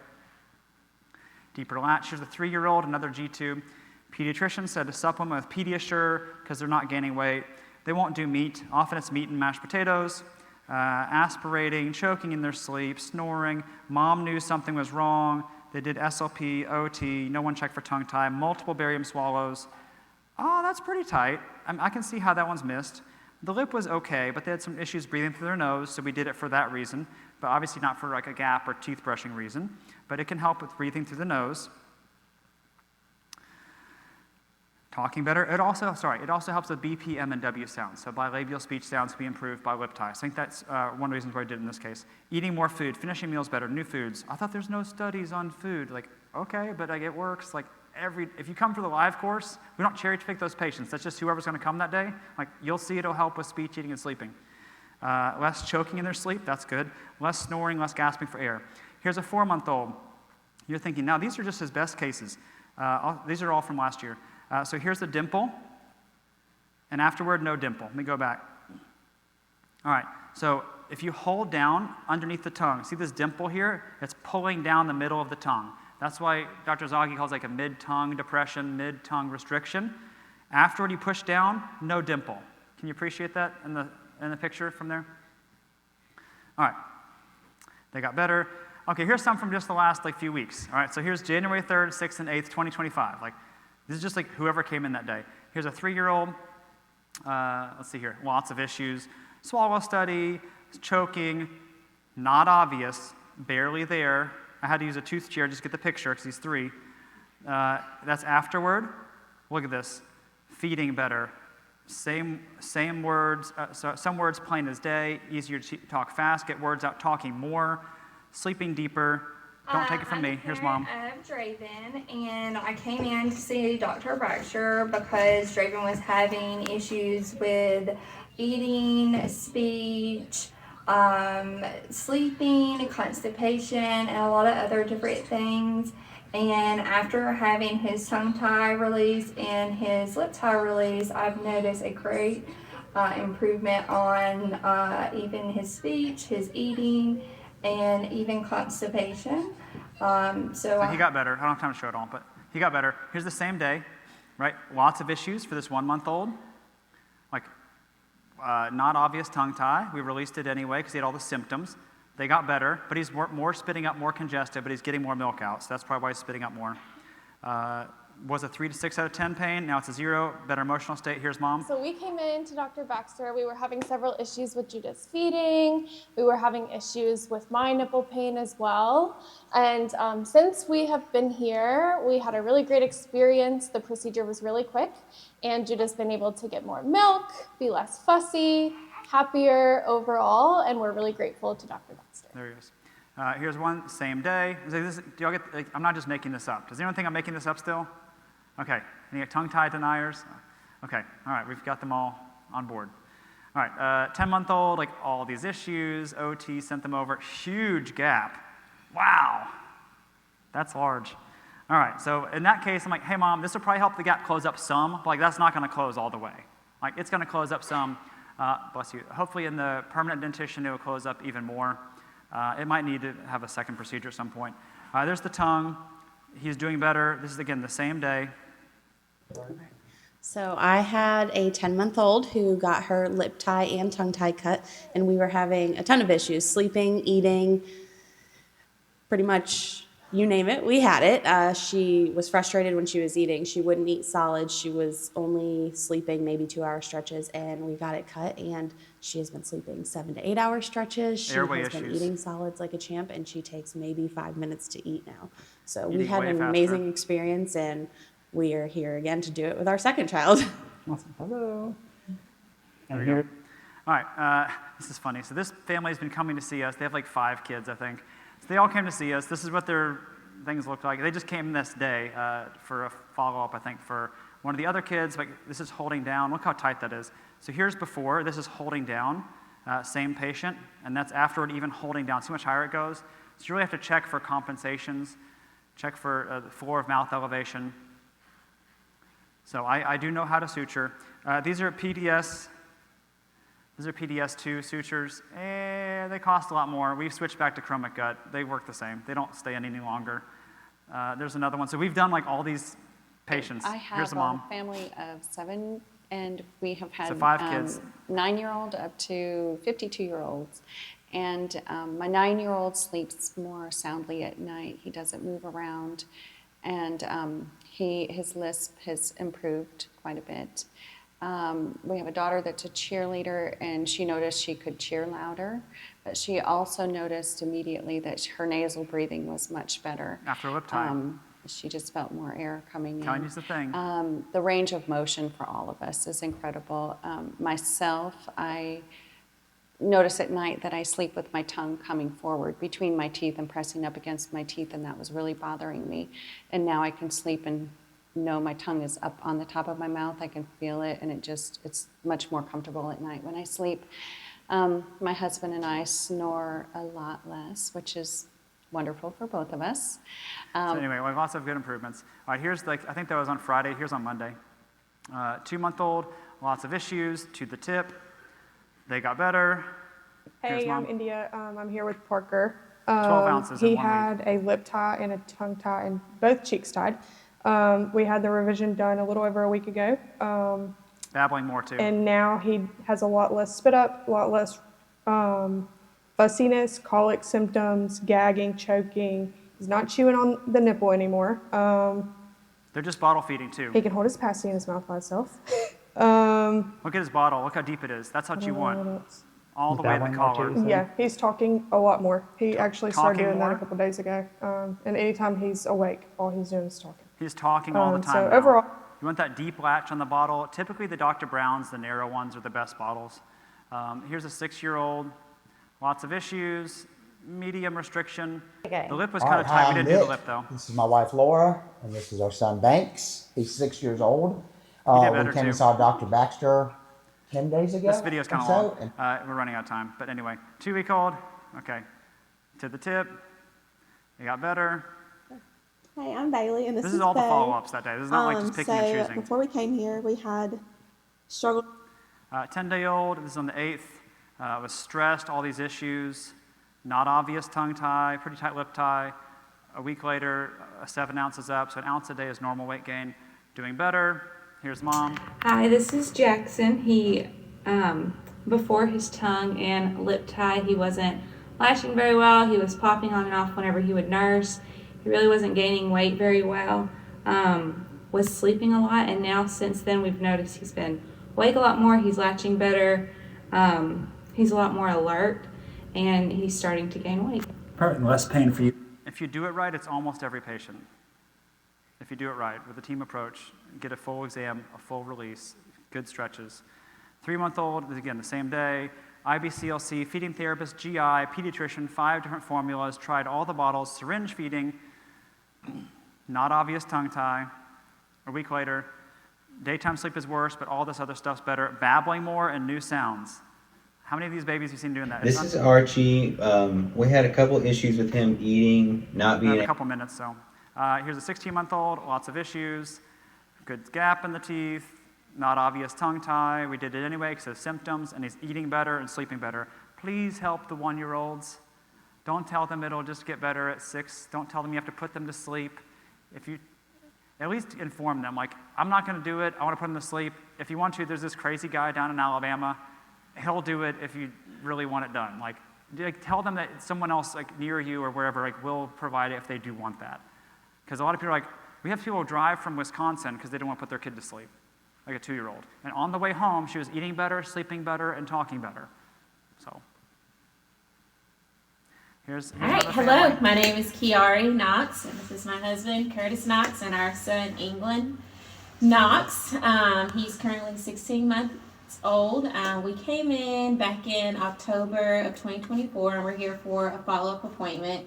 Some of the concerns and issues we had earlier were not really eating well, speech was a little bit delayed, and as far as his sleeping, he was not sleeping through the night. However, we have made progress on all 3 of those areas. All 3 areas progress. England is sleeping better, sleeping through the night. He is eating way more foods. He's less of a picky eater. Texture is not a thing anymore. And then lastly, he has been saying a lot of new words, even trying to put 2-word sentences, I guess, or syllables together. So like, we're not asking them to, like, they ask the parents to put a helmet on these kids. They do way more like invasive things in medicine and in dentistry even than like a tongue lift tie procedure. It's 10 seconds. Stretches, they're terrible. Just like level with the parents. It's 4 weeks. It's quick. Just get in, get out, move on with your day. But you got to be on mission. So what's your vision? What's your why? We all want to live for something bigger than ourselves. So educating others. I also like to substitute teach for our girls' class at school, which is fun. Training others, family. Here's Molly. Molly was born with a tongue tie. She's our youngest. She'll be 6 in a couple weeks. Pretty tight. It was to the tip. And then the lip was medium, but my wife said, you have one chance, do whatever you want to do the first time. I said, okay, that's fine. No cheek ties, I didn't do those. The power was out, so I had to do it in the hygiene bay, and I hadn't slept at all, but we did it at 2 days old. I plugged it into a battery backup. So if you don't have a generator, we have a full generator at our office now that runs the entire office. After we got hit by a tornado, we got one of those. It's a long story. But anyway, get a full office generator, or if you don't have one, get a battery backup off your computer. Mouth breathing, tongue up afterward, gaining weight, 1 pound a week for 7 weeks. Chunky. If her tongue was still to the tip, she would not be thriving like she is today. Here she was. Daddy, the best daddy in the world. Daddy, you're the best daddy. Daddy, just made this you're up. the best daddy in the world. Daddy so sweet, loves me so. I love Daddy, he's the best daddy in the world. That's her old microphone. Give it for Molly. And then here's Nepal. If you think that doing tongue ties is controversial, what about training non-dentists to take out teeth? That's controversial. So we go to places like Nepal or Ghana, like middle of nowhere Ghana, 3 million people, 1 dentist. There's not access to care there, and they see 10 patients a day. So in this area, there's no doctors, there's no dentists, there's no lawyers either. So we're training them how to do extractions. They get a certificate. One guy took out 57 teeth in 1 day. How many did you take out in dental school? 10, 20, 30? 57 in 1 day. They get a lot of experience. We teach them how to give antibiotics, injections, blocks, everything. They pray first. They pray first, which is important. They pray afterward. And then they said, Brother Richard, help us baptize this man. He was a gang member. He had all these stab wounds on him. Yeah, it was intense. That was before I did cold plunges. This is very cold Himalayan runoff. It was interesting. And then by the end, we could just sip tea, and then they're doing the work. So that's Empower approach, or iTech. They're in Florida, actually, in Ocala, but iTech USA, I think it's their website. But So proper assessment and evaluation is critical. Ask them to lift the tongue, not stick it out. Symptoms and function are more important than appearance. Common does not mean normal. Screening should be conducted at hygiene well visits, and the sooner it's addressed, please do it sooner. If you're gonna wait for therapy, I wouldn't wait like more than like a couple weeks or whatever, but like don't wait 5 years. The sooner it's addressed, the more team members, the better. Restrictions must be assessed, diagnosed, treated, follow up properly. Tongue tie issues do change over time and can last a lifetime, and they do place significant limitations on a patient family's quality of life. So don't ask to stick out your tongue, but lift up your tongue, assess with gloved fingers and challenge the tongue, and ask them at the hygiene visits any speech, feeding, or sleeping issues if you see a tight tongue. And then either make a plan for referral or comprehensive treatment. So if you do want to contact us, because I don't have time to stick around for questions, info@tonguetie.com, easy as pie, I guess that rhymes. Download the forms, tonguetie.com/professionals. There's the QR code if you need it. And then through next Friday, you can use the course, the code ALSC 2025. That's on all the courses, so it's our live course, which almost never go on sale, as well as the Tongue Tied Academy Lite for therapists, and then the update or the full course for doctors or dentists. So anyway, thank you so much for your time. It's been a pleasure talking with you guys. We all want you to be here, I mean, in Las Vegas next year. Ballpark, the same time, first week of February. Thank you, thank you, thank you, thank you, thank you, everyone. Happy birthday, Peter. Thank you.